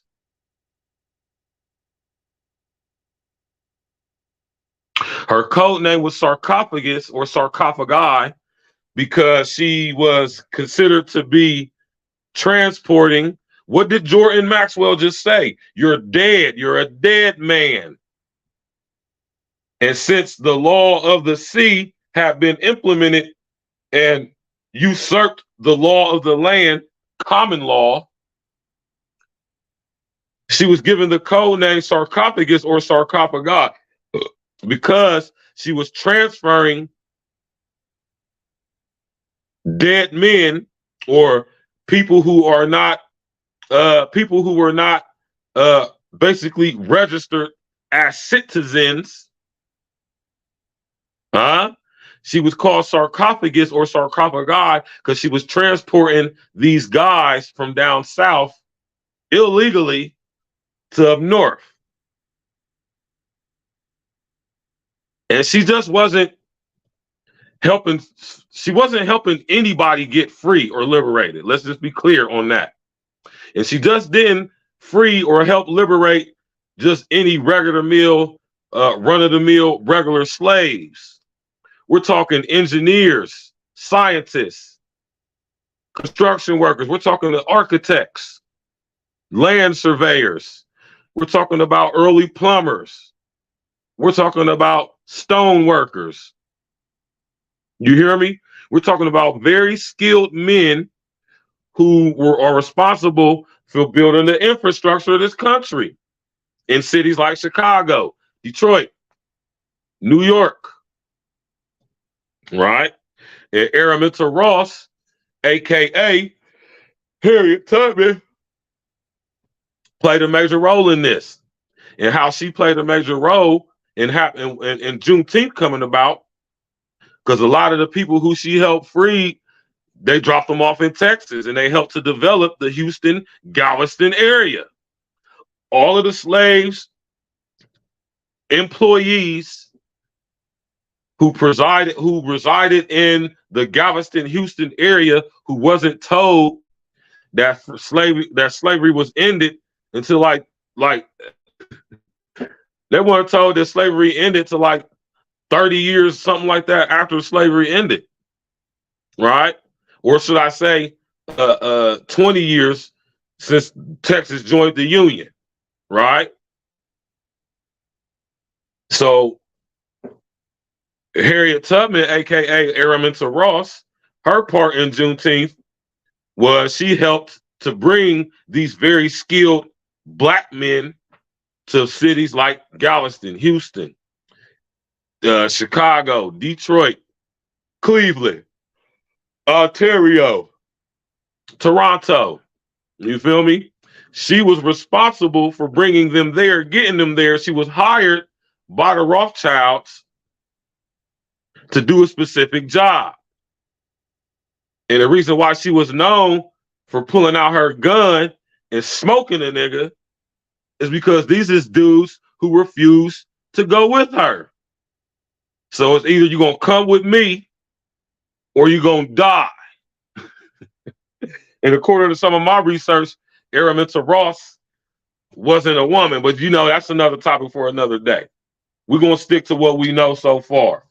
Araminta Ross was an agent of the Rothschilds. Her name, Harriet Tubman, right? She got the last name Tubman from her husband, John Tubman, who was a slave who was owned by Philip Benjamin Judah.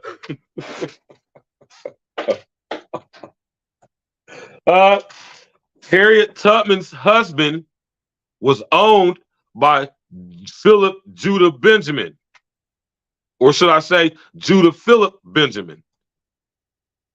Another slave that we all know that was owned by Judah Philip Benjamin, guess what his name was?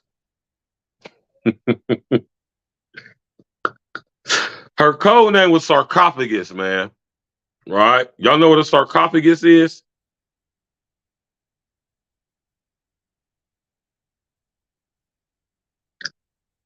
Huh? Y'all know what a sarcophagus is?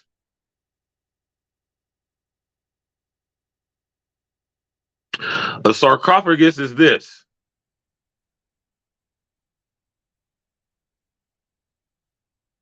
These are sarcophagi.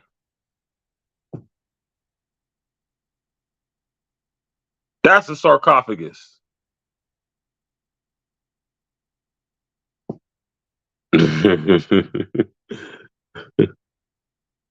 Yeah. But not just any coffin, though.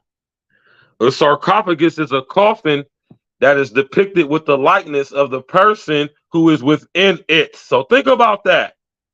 Think about that when you talk about or think about Harriet Tubman being used as a a person to transport skilled slaves, employees from down south up north, right?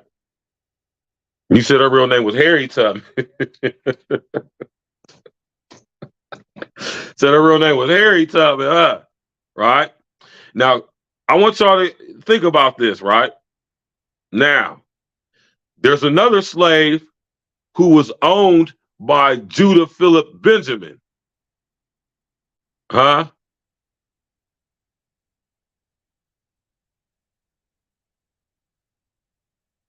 Right?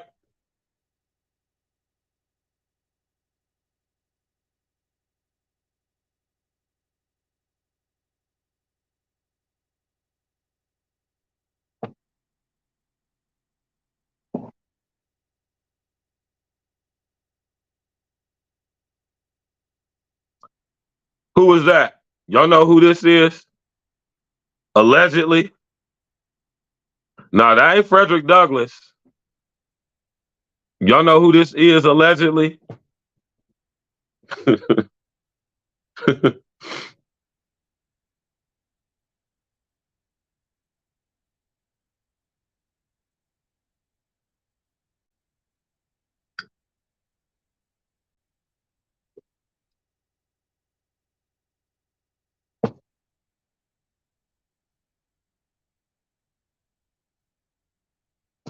Y'all see it?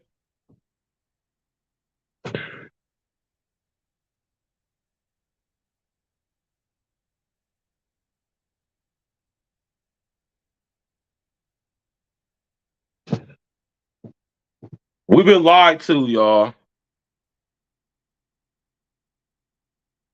See, we've been told through history that Nat Turner, right? We've been told through history that Nat Turner, so-called, yeah, now all of a sudden there's pictures of Nat Turner. That's why I said allegedly. That's why I said allegedly, y'all. Like, come on. Now all of a sudden y'all got pictures of this guy. Right? So allegedly, this is crazy stuff, man. Right? I mean, Uncle Diggity, you just think of this. That's why I fuck with my nigga Uncle Diggity, bro. You think like me, man. Now all of a sudden, they got pictures of Nat Turner. Nathaniel Brown was his real name. Nathaniel Brown was owned by Judah Philip Benjamin, who worked for the Rothschilds. Right? Now, Nat Turner, Nathaniel Brown, he is, we're told in history that he went on a revolt to kill so-called white slave owners in ASCS ministry. Hey, what's good with you, ASCS ministry? We got somebody new in the building. Welcome to the situation. I hope you hit the like button. Hope you smash that like button. I hope you clicked on that bell and subscribe to the page as well. He said, I looked for those in the early Google days and there was none that clear. Exactly, man. That's because they now coming up with this stuff. Exactly, y'all. Hey, you want to know something? I got my man Dez in the building, man. Listen. Exactly. Django. Right? But ASCS ministry, Nat. Yes, Nathaniel. Yes. He was an asset of the Rothschilds on via his slave owner, Judah Philip Benjamin, who I just showed y'all a picture of. Right?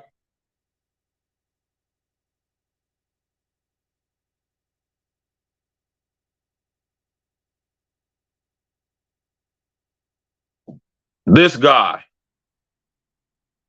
This is Judah Philip Benjamin, a Khazarian demon, right? who was employed by the Rothschilds. He owned Nathaniel Brown, or who we know as Nate Turner or Nat Turner. And Nat Turner wasn't just randomly going to plantations killing white folks. He did this on the instructions of Philip or Judah Philip Benjamin. This was a strategic hit list that Nate or Nat Turner went on. And he recruited his fellow Slavs employees to do so. All right. Now, Nat Turner was also a founding member of the Eastern Stars. He was also a Prince Hall Freemason.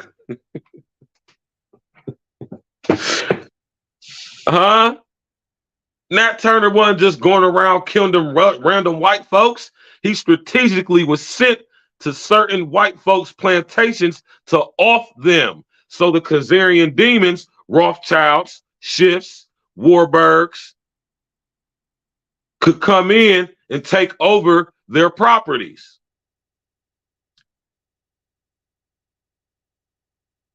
It's classic hostile takeover. Where y'all think the term hostile takeover comes from? See, hostile takeovers back in the day used to consist of somebody getting off. In this case, Nat Turner went to strategic people's houses and murdered all of them so that these Khazarian demons that he worked for, Judah Philip Benjamin and his masters, the Rothschilds, could take over their property and their industry. Big manifest destiny. He was a barefoot hired hitman. Yes. My man OG. Yes. Nat Turner was a hitman. Right? So after he sit up here and killed all these white folks on the behalf of Judah Philip Benjamin, they turned around and prosecuted and he took the blame for it. Just like today, they let you niggas come in, they make you niggas rich, give y'all this illusory power and authority, and when they get done using you, they throw your ass in jail or they kill you, or both.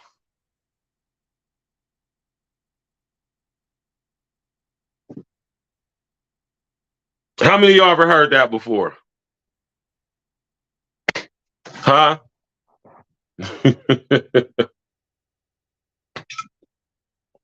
Right? Don't believe me, go do your due diligence, find out for yourself, right?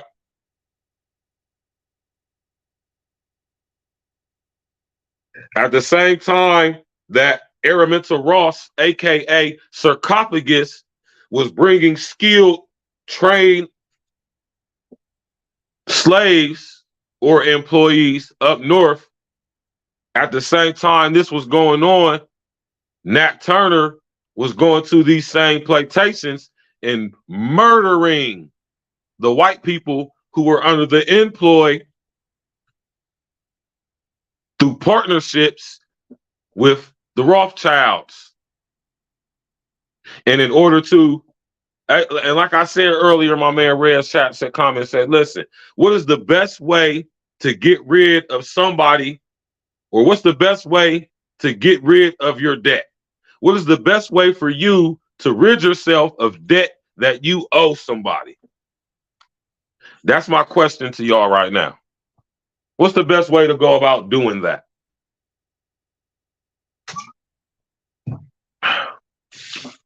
What is the absolute best, most effective way to rid yourself of a burdensome debt that you owe to somebody? Now, I'm not talking in the sense of you owing a credit card company or some shit like that. Nah, that's not what I'm talking about. I'm talking about, goddammit, I'm talking about a government in debt to its citizens, right? My man OG, the best way to get rid of your debt is to get rid of who you're indebted to. And that's what was going on during the Civil War. That's what the Rothschilds, on behalf or via working through Judah Philip Benjamin, that's how they were able to clear themselves of their debt. They sent Nat Turner to going off their competition. Huh? Yeah, straight like that. Code in the game. Like my man Sir Ism would say, code in the game, man. You hear me? So, you know what I mean? It's a lot of key factors. It's a lot of people that play a part in this Juneteenth situation, man.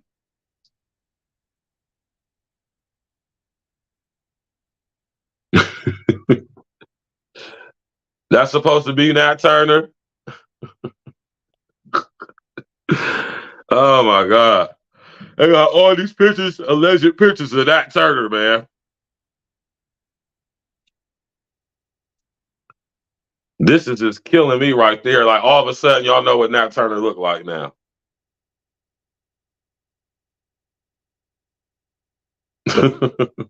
All of a sudden, they know what Nat Turner look like. You feel me? After all of these years of just seeing pictures, illustrated pictures of this guy in history books, now they got a real concise picture of Nat Turner.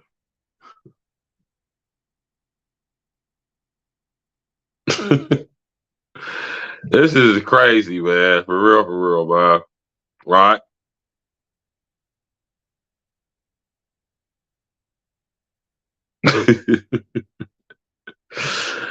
And we run at the exact same time, but you know, I mean, in the same time frame. You feel me? He said, "That's Leroy. He stayed down the street from me." Nat Turner was doing his thing way before Araminta Ross was doing her thing. But what I meant by what I said was around the same time. I mean, within the same historical time frame, right? You know, because Nat Turner, he got executed. What, 1831, 1832? That's what they tell us. 1831. And of all cities, he was hung in Jerusalem, Virginia. Right? Exactly, Uncle D. That's my whole point of having this show tonight and talking to y'all about this. That's the whole point. Right? And that's what they're trying to do. I keep telling y'all they're trying to bring in the ministry of truth. They're bringing in the ministry of truth in order to get rid of the history. That way, in the future, the kids won't even know anything about Harriet Tubman. They won't know nothing about Nat Turner. They're only going to know about what they want them to know. This is why I say YouTube is becoming the memory hole. So I say Google is the memory hole. You did. Yeah, I'm going to sit up here.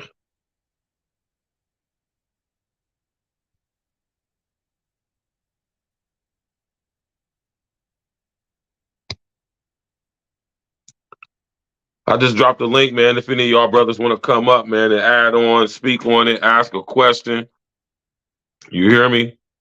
It's a lot of people that played a part in this whole Juneteenth thing, man. And these are some of the key players that I spoke on tonight, right? But the main one who I want y'all to focus on is Gordon Granger, General Gordon Granger, who was also an asset of the Rothschilds, just like his homeboy, Judah Philip Benjamin, right?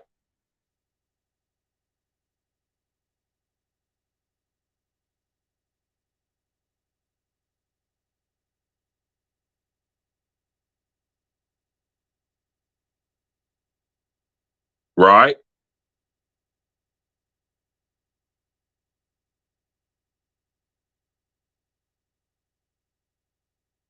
Right. Gordon Granger was a U.S. Army officer during the Civil War. He's most known for the Battle of Chickamauga, right?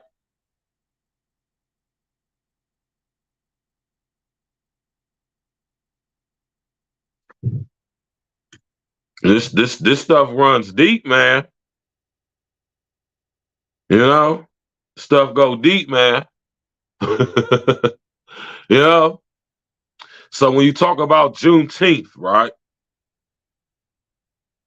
Just know that it was a white guy who's given the credit for freeing the slaves when he did nothing of the sort.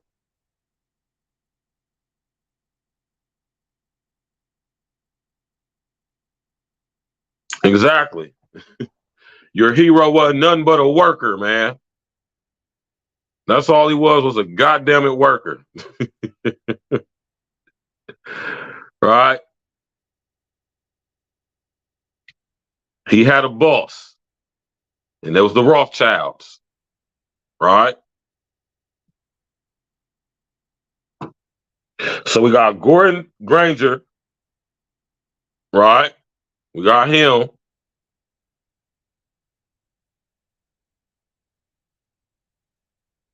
Right? We got this guy, Judah Philip Benjamin. Judah Philip Benjamin. Right? And I didn't even talk about this dude yet.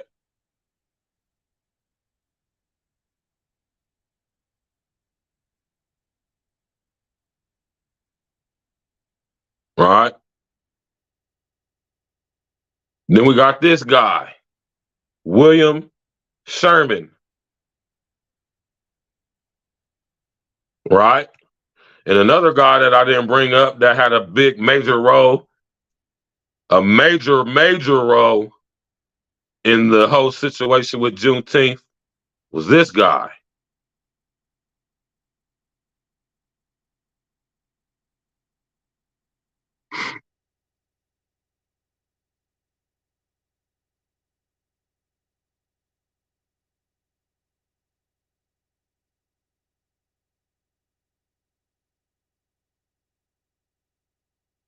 Y'all know who this guy is? This is Albert Pike.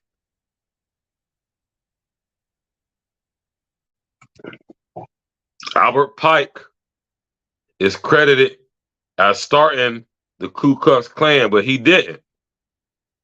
Right?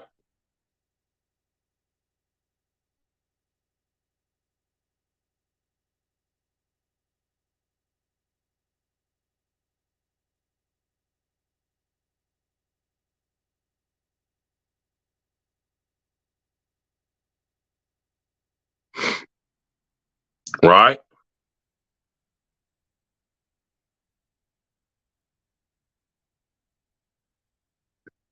This guy, Nathan Bedford, as in Bedford Stuyvesant, Bed-Stuy, New York, Bed-Stuy, Brooklyn.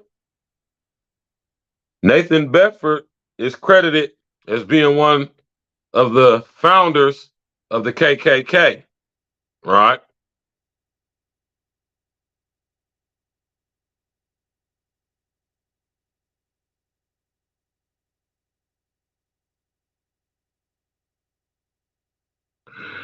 And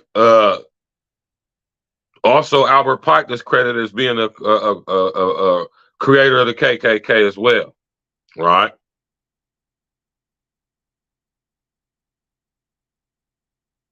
But the boy Albert Pike, right? He wrote a book called Morals and Dogma. Right?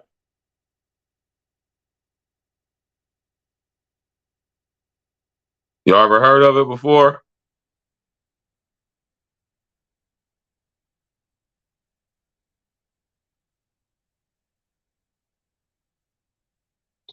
Albert Pike wrote this book right here. I suggest y'all go read that, right? Albert Pike was also an asset of the Rothschild family. All these people work for the Rothschilds, man. Yes, a 33rd and a third degree Scottish Rite Freemason, right?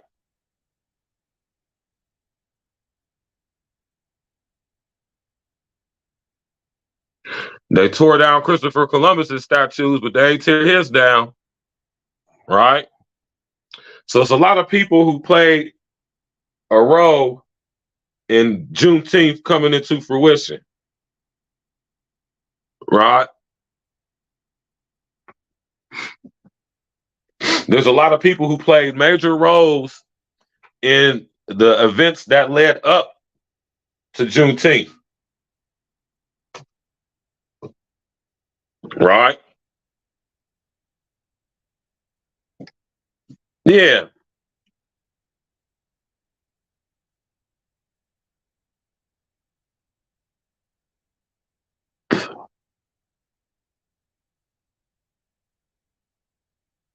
Oh, you already know my man ASCS Ministry. My man said, peace, Virgil. Just now hearing you mention me as I had it paused. Y'all been said something to you about when I first seen you come in. I was like, anytime a new person comes into the comment section that I have not heard, I'm going to acknowledge you off top. Whether you want some bullshit, whether you want some real shit or whatever, I'm going to acknowledge you. So you already know. My man ASCS Ministry. Peace, Virgil. Just now hearing you mention me as I had it paused. Came across your thoughts via a live stream by my brother Red Supreme that I chimed in on, unveiling the nefarious connections that Pearl has. Salute. Yeah, I got a whole live stream that I did breaking down Pearl with her motherfucking agent provocateur ass. She ain't fooling no damn body. We know who she is. She ain't fooling me anyway. Right? Y'all remember the thumbnail I had for that, man? Oh, that's right. They took it down. My bad. They took it down. It's on Patreon.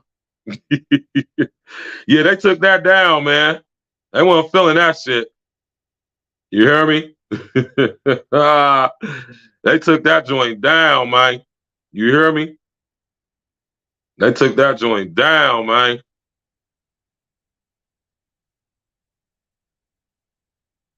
That was a fire ass stream too, man. Y'all gotta go to the Patreon, man. Right?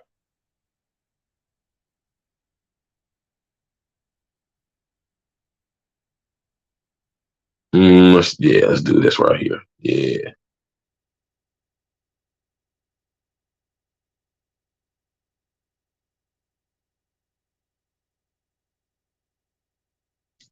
Okay.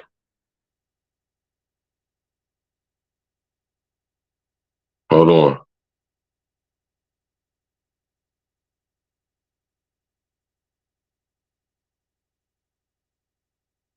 Oh man, that's why I hate switching from different phones and shit. But hey, I'm about to do this real quick. Right? That's my Patreon right there, scrolling across the screen, man. You feel me? How many of y'all remember when I did that? How many of y'all remember the live stream I did about a month or so ago when I sat there and broke down Pearl's whole situation?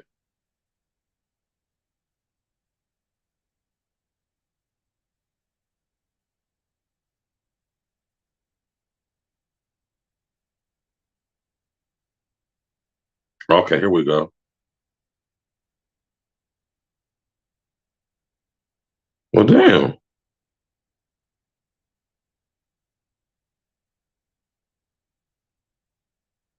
Well, how does shit work?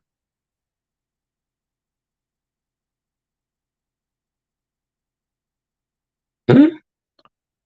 Yeah, I don't know. I don't know if this is my phone or what's going on or.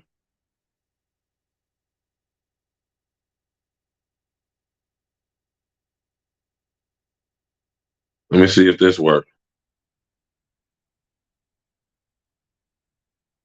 Oh, I don't know. I don't understand. That's why I can't wait till my computer get fixed, man. All right. Oh, here we go. Right. So, hold on. What?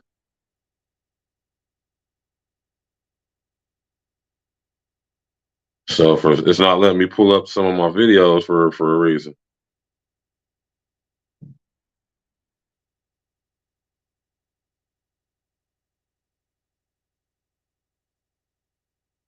Yeah, I don't know what this is all about right here. All right.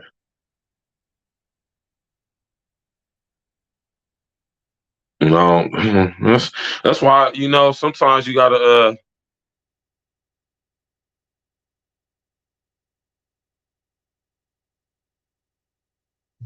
because oh man, I don't know what this thing is, man. It might be my phone or something like that. I don't know. But if y'all go to that Patreon that's scrolling across the screen, bring my nigga Mr. O in, man. Oh, what's good, man?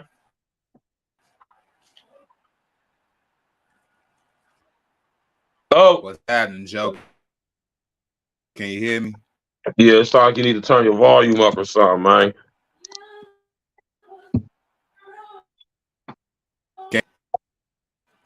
Hey, Virgil, can you hear me? Yeah, I can hear you real good now.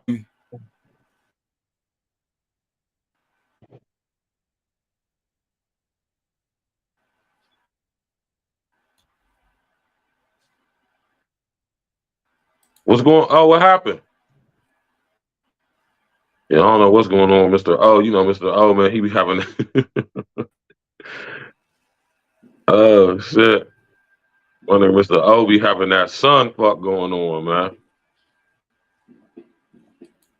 But we're gonna wait till he come in though. But yeah, though, y'all, man, you know what I'm talking about.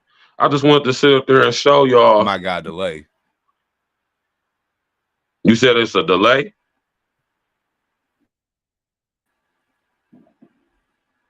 I don't know if it is. It ain't on my end. All right. But if y'all want to get some exclusive content, man, y'all go fill out that y'all go to that Patreon, man. Yeah, I can hear you.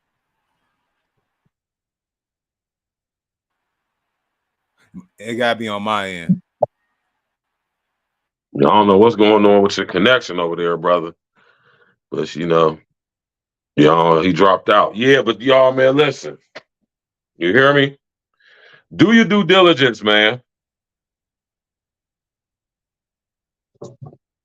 Do y'all's due diligence. Don't listen to anything I'm saying. Go find out for yourself, right? Go do your own research and see if anything that I say matches up, right? And then you come get back with me. You did. Now, a lot of this stuff y'all not gonna find on Google. As y'all see, a lot of this stuff, of course, you're not gonna find at your college campuses. Of course, you're not. A lot of this stuff you're gonna have to do your due diligence to find out on your own. Right? Or you could tap in with me and get put up on game. You did. Right?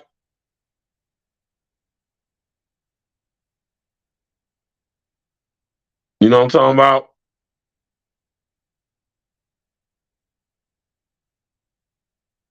You did. Tomorrow night, we're going to get straight to it. Right? You already know E&E Tuesdays, Hip Hop Tuesdays, paying homage, you know what I'm saying, to the real legends of hip hop. And tomorrow night is going to be a beautiful situation. Oh, it's good. Yeah, can you hear me now, man? It gotta be my internet connection on my laptop and whatnot, man. It's definitely your connection, your internet connection. What's good, though? Yeah, man, good topic. You know what I'm saying? You bring the light on this Juneteenth fiasco. You know, like I said on Red Show earlier, you know, we are rebellious people. you know, and you know, with our rebellion, even though we do wrong sometimes, when we get feel goodery or some kind of symbolic victory, aka, oh, we got our own 4th of July now, we got our own time paid off and everything. When I started hearing that shit, I was like, so y'all don't understand the historical matter of the situation of Juneteenth. It's basically a slap in the damn face. Yes. There's a woman I looked up. Her name is May Miller. May Miller was literally the last slave here in America. Right. And she didn't get out of slavery until 1961. Nobody want to talk about that. You know, so you can even you can Google it. You can Google it. It's on I'll Google. get to it, she is. But this is what I wanted to tell y'all though concerning slavery though. Slavery was never ended. It was never abolished. It was emancipated, meaning it was switched, shifted, transferred from one position to another. It went from the involuntary servitude of chattel slaves brought from Africa, Eastern Europe, South America, Central America, and then they all got transferred from Slavic slaves, employees, indentured servants to the voluntary servitude of everybody that was born, birthed with a birth certificate under the jurisdiction of the law of the sea, not common law, the law of the land, admiralty, maritime, judicial, international law, maritime law, the law of the water, the law of the sea, the law of contracts, the law of flags. Now we have the bar, the British accounting, British accounting, whatever that shit stand for. Basically, the institution of the bar or practice of law. Don't you know that there were no such thing as lawyers in America before these motherfuckers came over here? It was no political, there was no judicial system because they operated under common law. So the Civil War ain't had nothing to do with freeing those slaves. It had everything to do with preparing slaves to be emancipated, transferred from chattel slavery and indentured servants to employees. Voluntary servitude, because in order for you to even become an employee, you have to have a birth certificate. Yep. Huh? Yep. Mm-hmm. So the Civil War was really all about Rothschild control of America's money supply. And when Lincoln got hip to the scheme, he created the greenbacks. He signed the Emancipation Proclamation, not realizing that it was a play on words. And he was a lawyer, right? Yeah, attorney at law. That's what they attorney at law, right? Now think about this. Now, what type of law was he an attorney of, though? Was he a common law attorney? Or was he a admiralty, maritime, judicial, international law attorney? Which one y'all think he was? I believe he was a latter, Virg. I could be wrong, but hey. Oh, no, you're wrong. He was the one before. He didn't practice law when he was running for president. Right? And the reason why they blew his head off is because he started to not go along with things that he agreed to go along with.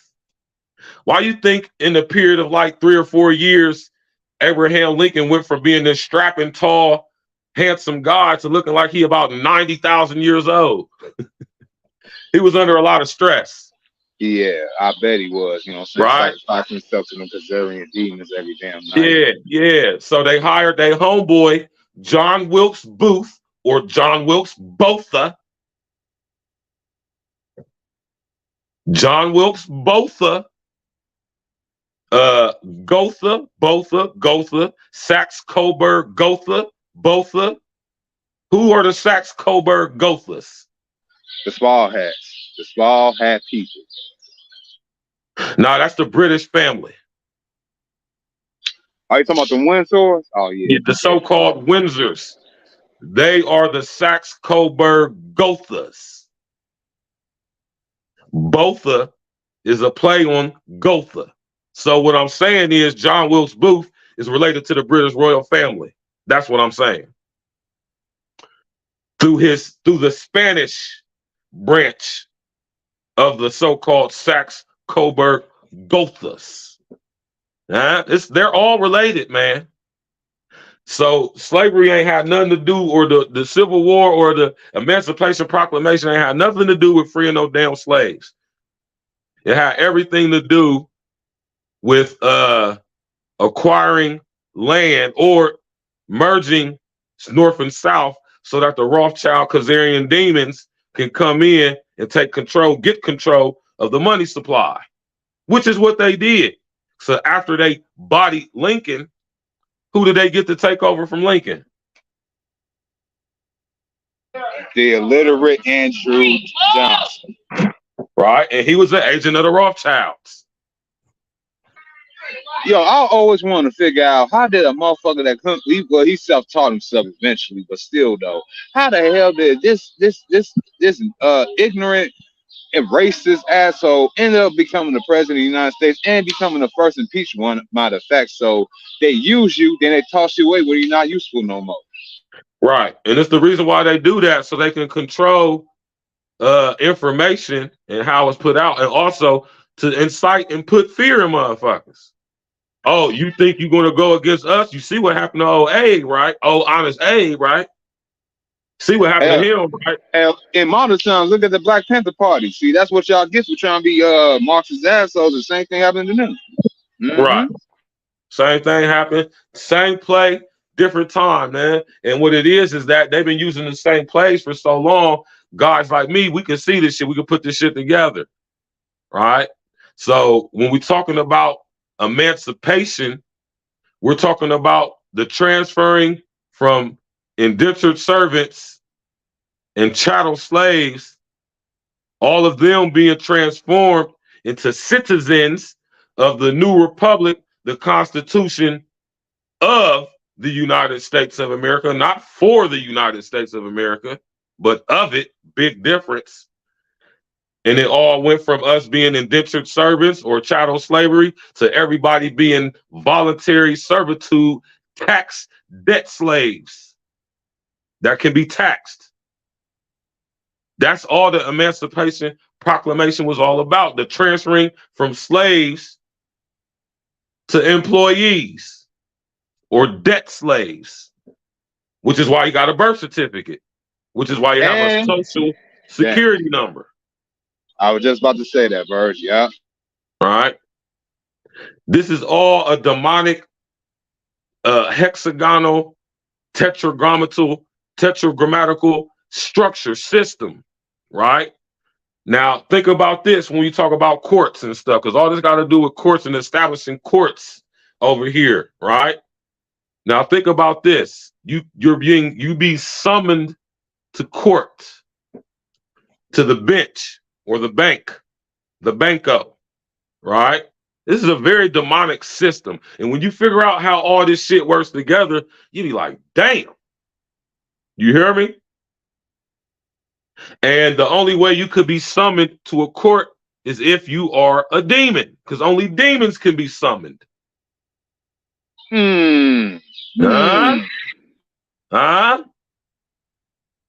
Put something in perspective for you, man.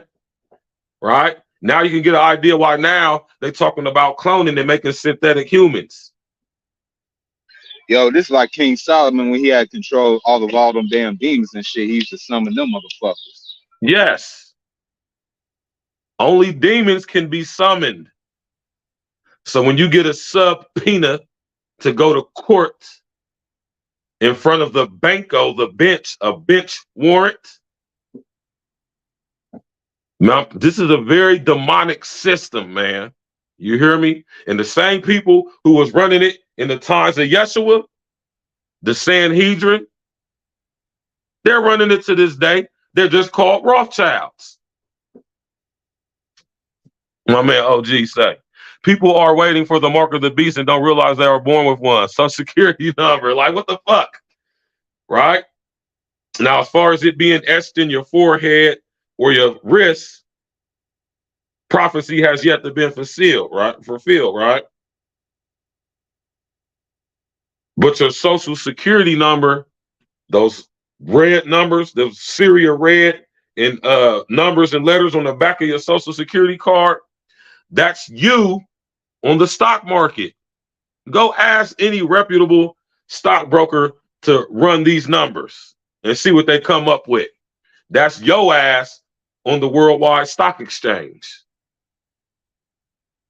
This is how reparations should and could be paid, because they need to sit there and tear you off, and you could be tracked and traced by that number.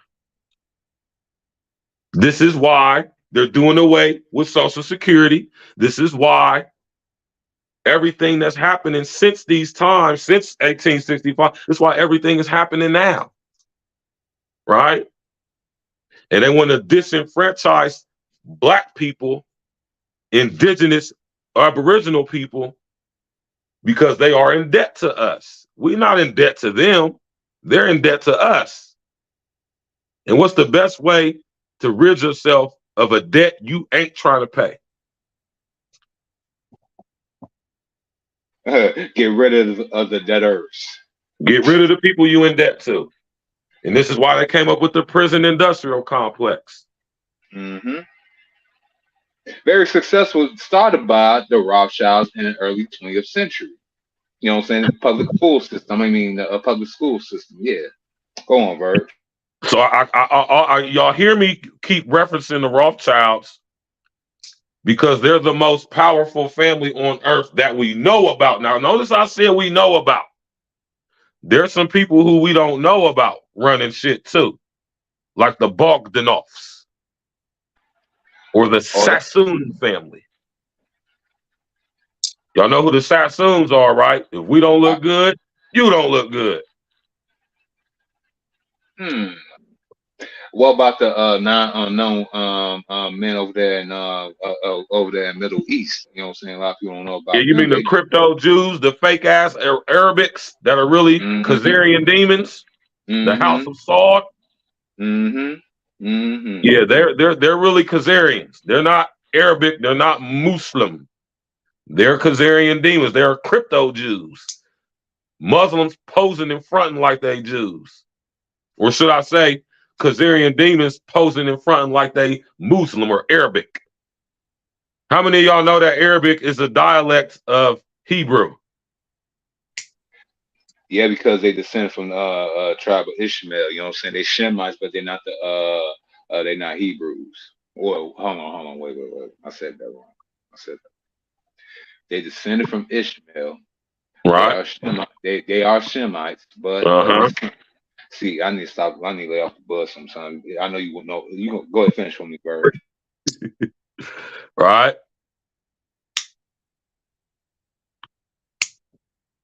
They're from the tribe of Judah as well.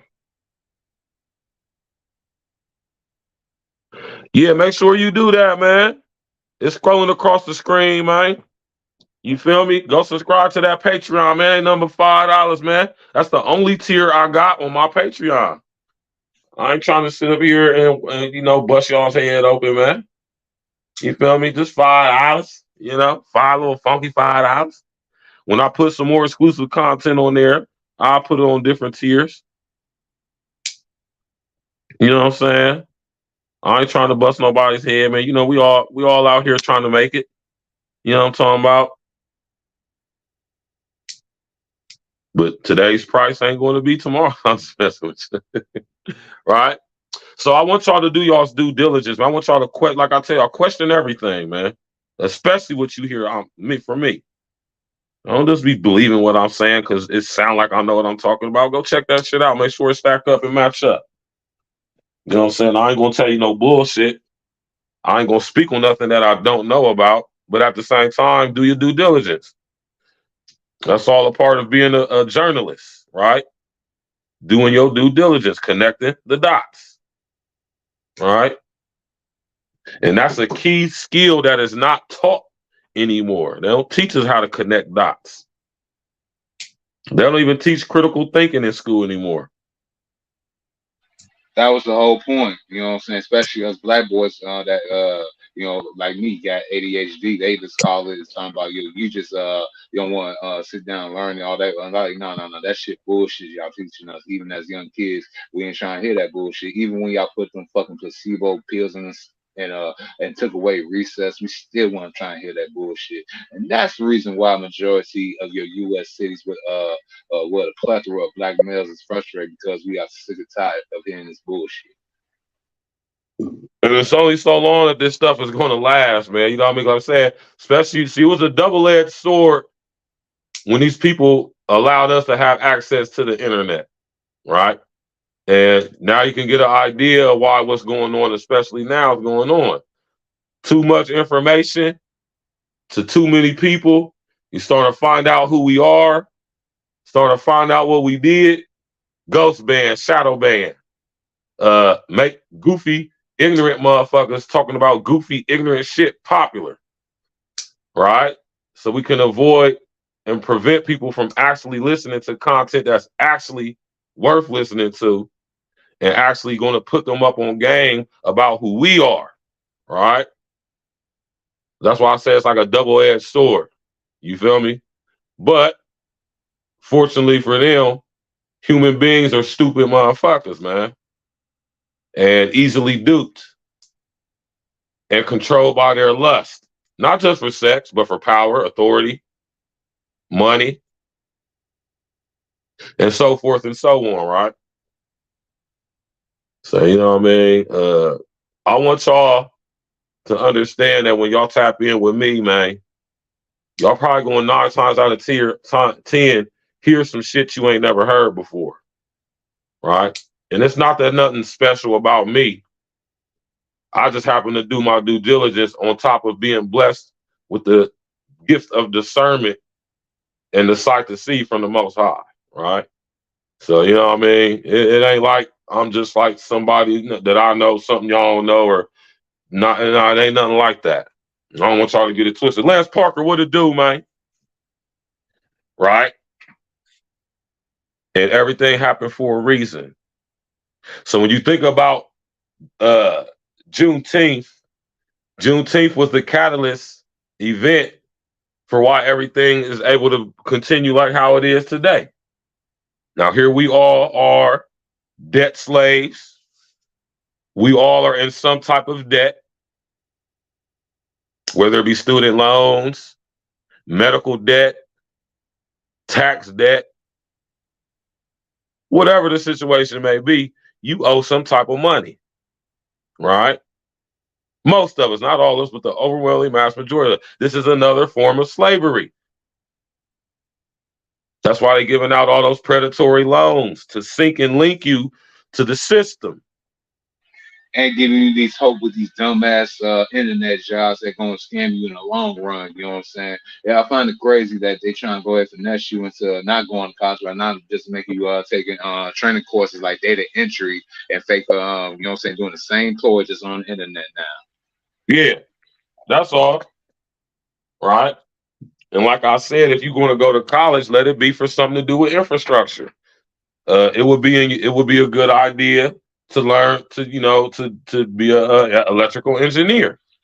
I hate to say it, Virgil, AI. They might as well learn AI, bro. You know what I'm saying? See, the thing about AI, people will have this fear like the whole Terminator, all that good stuff. It can still happen in fruition, but y'all give, you know what I'm saying, artificial intelligence too much credit. It still needs some type of human mind to go ahead and, you know what I'm saying, keep it up and running, because a computer can only do so fucking much. And we did hear about the attacks that they tried to do with scientists over there, I don't know, China or Europe, that got killed by its own creation. That's just a test run. It's always going to be casualties and new experiments like that. But again, AI, just like they in the movie I, Robot. Me and you always talk about I, Robot when Will Smith said his dad lost his job to a robot. Right. Look, that was the key into it. They said yo ass learn the AI, learn the like you said, new infrastructures that's coming to place, like the smart grid. You know what I'm saying? The new smart cities. You know what I'm saying? Yo, Right. they want you. Yeah, if y'all could go ahead and take control of them skills, but manipulate their asses not to go ahead and fall for their trap, we could actually win this war against the so-called new world order. But at the same time, we do die from what? Lack of knowledge. And let me tell you the flip side to that, because it's some fuckery involved in that. Think about, I'll be talking about the homie Elon Musk, right? Now, these guys' whole idea, and this is an offshoot of what's going on with Juneteenth, the whole idea with AI, y'all, is they want to trick us into thinking that we can somehow control it, and we cannot. You think you can control LSD? Oh, we got the authority to.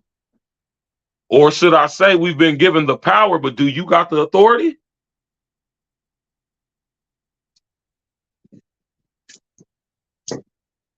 You got to have the authority. You can't just have the power. You got to have the power and the authority. In what way to disconnect people, humans, from exercising and gaining their proper power and authority than to cut them off from the source? Human brain computer interfacing, digital DNA downloading, storage capabilities, conscience transferring, biomechanical, biological, physiological upgrades and enhancements, synthetic humans, artificial growth facilities. This is how we do it. Emancipation.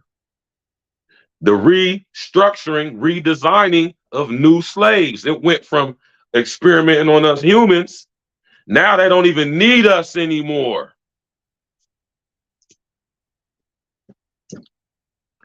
They need a certain amount of humans to keep shit running.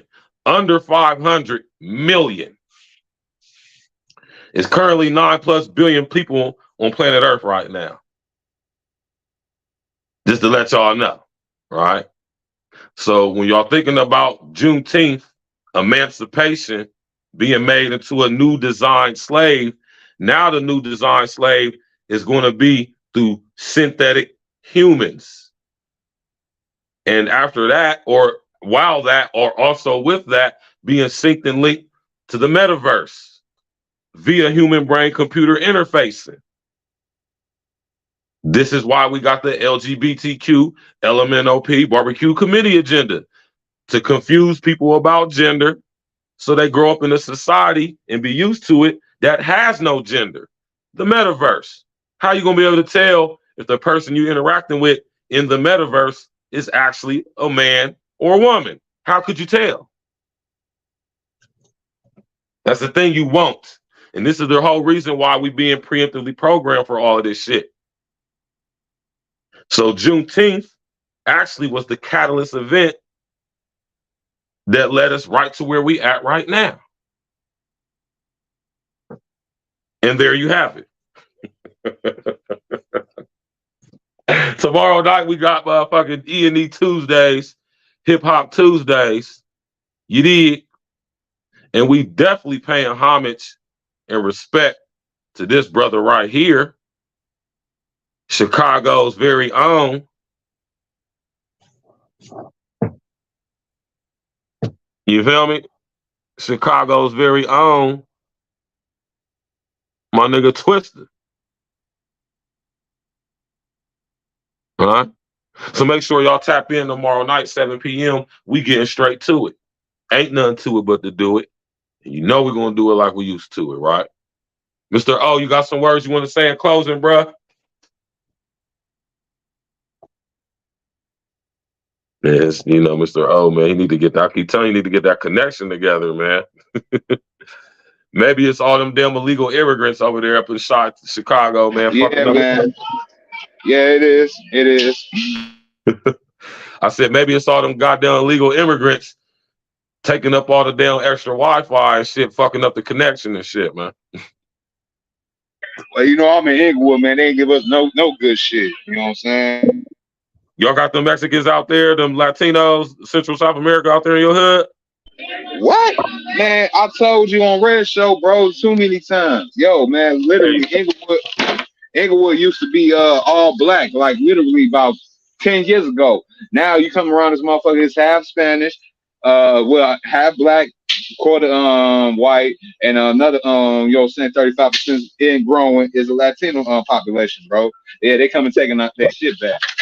Yeah, so let me tell y'all something. They on their way here to Columbus too.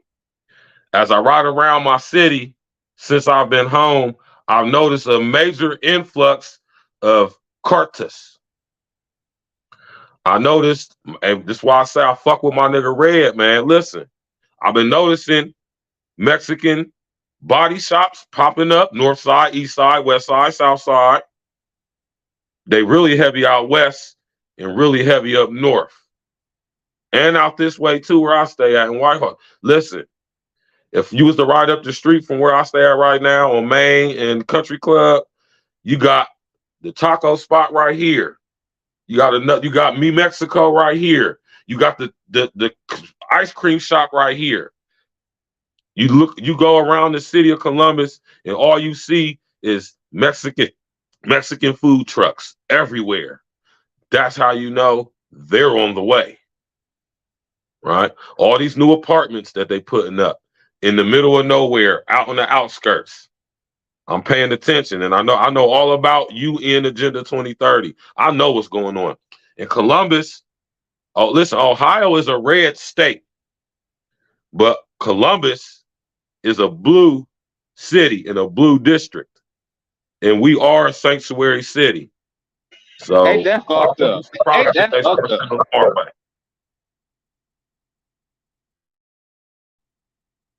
What you say, oh? I said, that's fucked up. Y'all sanctuary city, but y'all state is all red. Mm-hmm. You got to think our mayor, Andrew Ginther, Democrat, right? Our chief of police, she used to be the chief of police in Detroit, Democrat. The head of our city council, Democrat. So what's the crime rate? What's the crime rate out there in Columbus? What's the crime rate since you got all them Democrats running that motherfucker? High as fuck out here, man. We like right there with y'all. Right? Not only that, yeah, we definitely the last of a dying breed. Not only that, we got Joyce Beatty. Joyce Beatty, Boulay. She's a Democrat.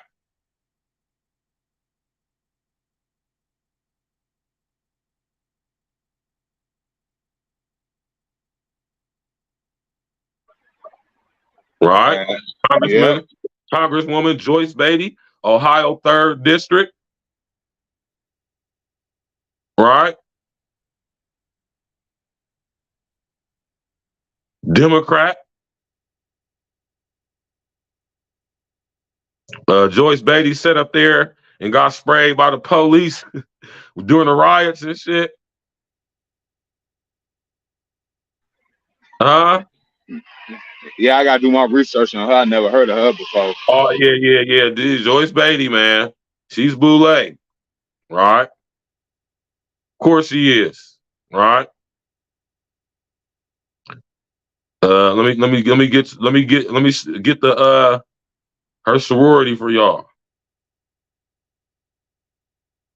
Joyce Beatty is what's this? Delta Sigma Theta. Right? Joyce Beatty is Delta Sigma Theta. Y'all see it? She's Delta Sigma Theta. Right? So, yeah.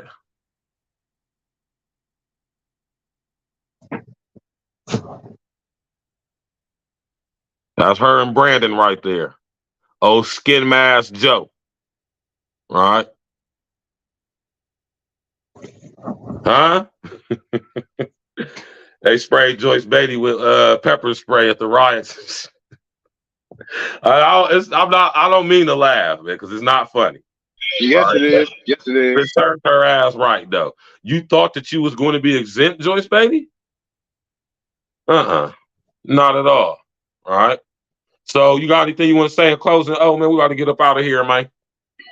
Yeah, I ain't got nothing much to go on. I'm on the block, you know, they out here trying to celebrate this Juneteenth. Even got the shirts and shit out. They want to go and start the grill, so I'm out here trying to give me some free food real quick. Yeah, you can take the boy out of Inglewood, but you can't take the Inglewood out the boy. Or I say, man. So, man, you know, saying I'm about to go kick with my family and whatnot. But, man, salute to this great, informative podcast that you just had. And I'm glad you had me up on here to go ahead and give out also some good information, too, that y'all go ahead and check out. Man. What is this country coming to? What the community is coming to a fucking end. That's what it's coming to. And let me tell y'all something, man, before my man O drop out. In order for the UN Agenda 2030 for Global Sustainability Plan to be able to come into fruition, America has to go. It has to. They can't have a sovereign nation in a global system. How that's going to work? Do you understand that? I want y'all to understand that the United Nations runs America. Who owns the United Nations? Israel. Who owns Israel? Them.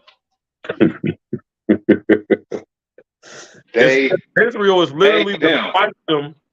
Israel is the fiefdom of the Rothschild family, the Sanhedrin, those who say they are Jews but are really of the synagogue of Satan. What does the word synagogue mean?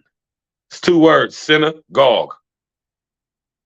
I keep telling y'all, study etymology, man. Right? So we're going to get up out of here, man. My man, oh, man, you sure you ain't got nothing else you want to say in closing, bro? We're going to get up through. No. We're going to ahead. Oh, man, I want you to tap in tomorrow, man, because we're going to be doing Hip Hop Tuesdays. We're going to be talking about Twister, man. Oh, my boy Twister. All right, man. You know, Adrenaline Rush still one of my favorite albums. Yeah, so we're going to be doing that tomorrow, man. Make sure you tap in, oh. All right, man. I will. Hey, man, you know what? Another Chicago legend you got to do, too, man. My man Bump J, too, bro. You know what I'm saying? He had set some ways before he got locked up. Chicago legend, man. He might be a Chicago legend in Chicago, but not outside of Chicago. Man, he was gonna be a legend till he did that goof ass shit, robbing the damn what's the name? But yeah, dumbass boy. Name one song by Bump J other than Mr. O. Somebody in the comment section. Name one song by Bump J. Put an 11 in the chat if you even heard of Bump J. I will put Consequence over a Chicago legend, or should I say Rhymes Fest over a Chicago legend over him. Yeah, my boy Rhymes Fest, I got a picture with him on Instagram too, and my man Psychodrama. Yeah, I like Psychodrama too, and my nigga B.O. and AK. You feel me? Yes, I'm just mad that it took us so long to be on. It took Chicago so long to go ahead and make an impact into the hip hop game. But the only reason how we did was with my actual homeboy, literally him and my boy Dirk. You know what I'm saying? Chief Keef, man. They kicked it off, and it's crazy. I'm a part of it, but I mean, technically, I'm not a part of it. So it's just weird though. Like, damn, my guys really blew the fuck up like that. Yeah, Bump J had a nice little buzz going on when he first came out. Right? Yeah, he did, man. He was gonna take off. He was killing the mixtape circuit in the early 2000s. I don't know what the fuck happened to him now. Oh man, shit. He chilling now, man. I mean, he be I think I seen him a couple of months ago around my damn job. I think he's just trying to do behind the scenes on the music side now. You know what I'm saying? He be still be dropping little songs here and there, but I think he's more in tune trying to build up like a label or some kind of music movement. You know what I'm saying, behind the scenes. So Bump's still in the city. He's still doing his thing. He's just trying to find a new market to go ahead and do his thing with. Okay, that's what's up, man. That's what's up. All right, well, we're going to get up out of here. Oh, man, I'll holler at you. Make sure you tap in tomorrow, brother. Will do, yo. Respect. Already, Joe. My man, Mr. O, man. Thanks everybody for coming out tonight. We appreciate it. You already know. You know what I'm saying? I love y'all to death. You did. Tomorrow we're gonna get to it. We're gonna pay homage to my brother Twister. You feel me? Chicago legend, hip hop legend, period. And we're gonna sit up there and celebrate that brother tomorrow. You feel me? Extensive hits, extensive collabos, and we're gonna get straight to it tomorrow, man. One nigga said, who is that? Y'all ain't hit to Bump J? Y'all remember when Bump J was out back in the early 2000s? He had a hot ass buzzing ass. He had a nice buzz, man. He was rapping with he came out around the same time. Cassidy came out, Shells came out, Graph. All these guys came out around the same time.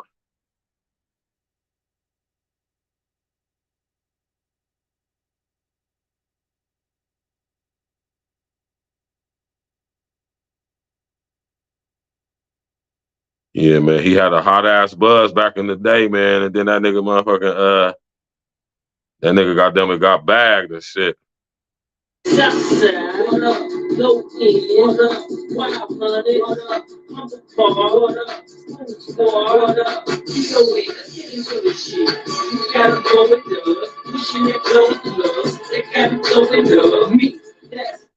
nigga Bump J, man. My nigga Johnny P was cold too, man. Right? So, man, y'all make sure y'all tap in tomorrow. We're going to get straight to it. Ain't nothing to it but to do it, and we're going to do it like we used to it. Smash that like button, click on the bell, subscribe to the page, share it on your social engineering. You feel me? Tap in with your guy. Hit, you know what I'm saying? Tell all your friends and family to come check your boy out. You know what I'm talking? Check your guy out. Tap in, walk with us, man. Y'all enjoy yourself. We're going to get straight to it tomorrow. Holla back at y'all, man. Hey, man. Hey, you niggas stay awake out here. Fuck being woke. You did? You know what I'm talking about? Holla at y'all tomorrow, man. Sign up to that Patreon, man. DNA. Shots of the facts. What up, Stack?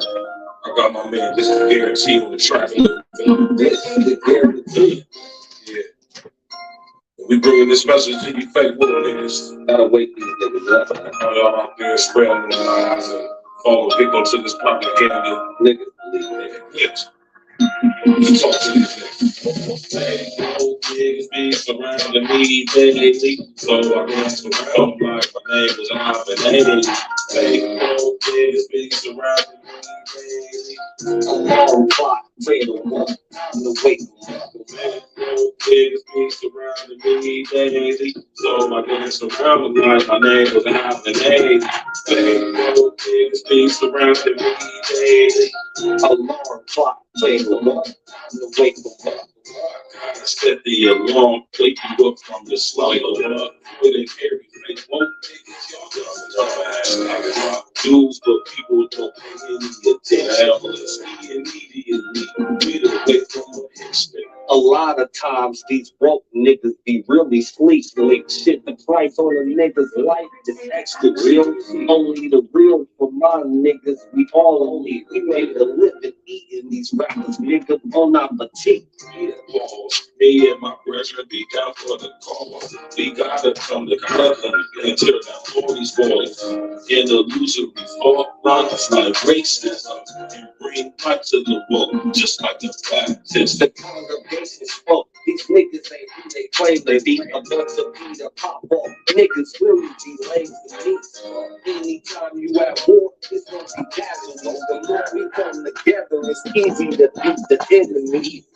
Well, niggas surrounding me daily. So my name surrounding like my name was Alvin.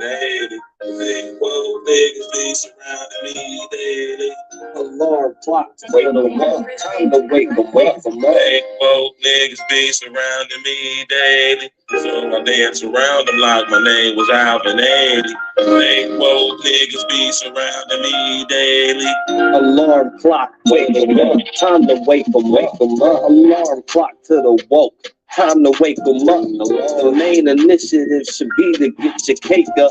You wave ride niggas need life jackets to stay afloat. Meanwhile, I'm blowing on gas straight from the Ivory Coast. In every post I be hitting y'all with them straight facts. Grid is now here. We got a face down. While they coming with microchips and vaccinations, I say no niggas perpetuating indoctrination. Fuck this pandemic scam. This was a damn gimmick. Niggas will believe that their mom died if she still living. Open your eyes, nigga. You can see the lies, niggas. We gotta stop letting the blind lead the blind, nigga. And that's the biggest fast glitch. You better tell your niggas this Agenda 2030. It's gonna be hell, niggas. Fuck AOC and her new green deal. I'm Neo in this bitch. You want they red pill.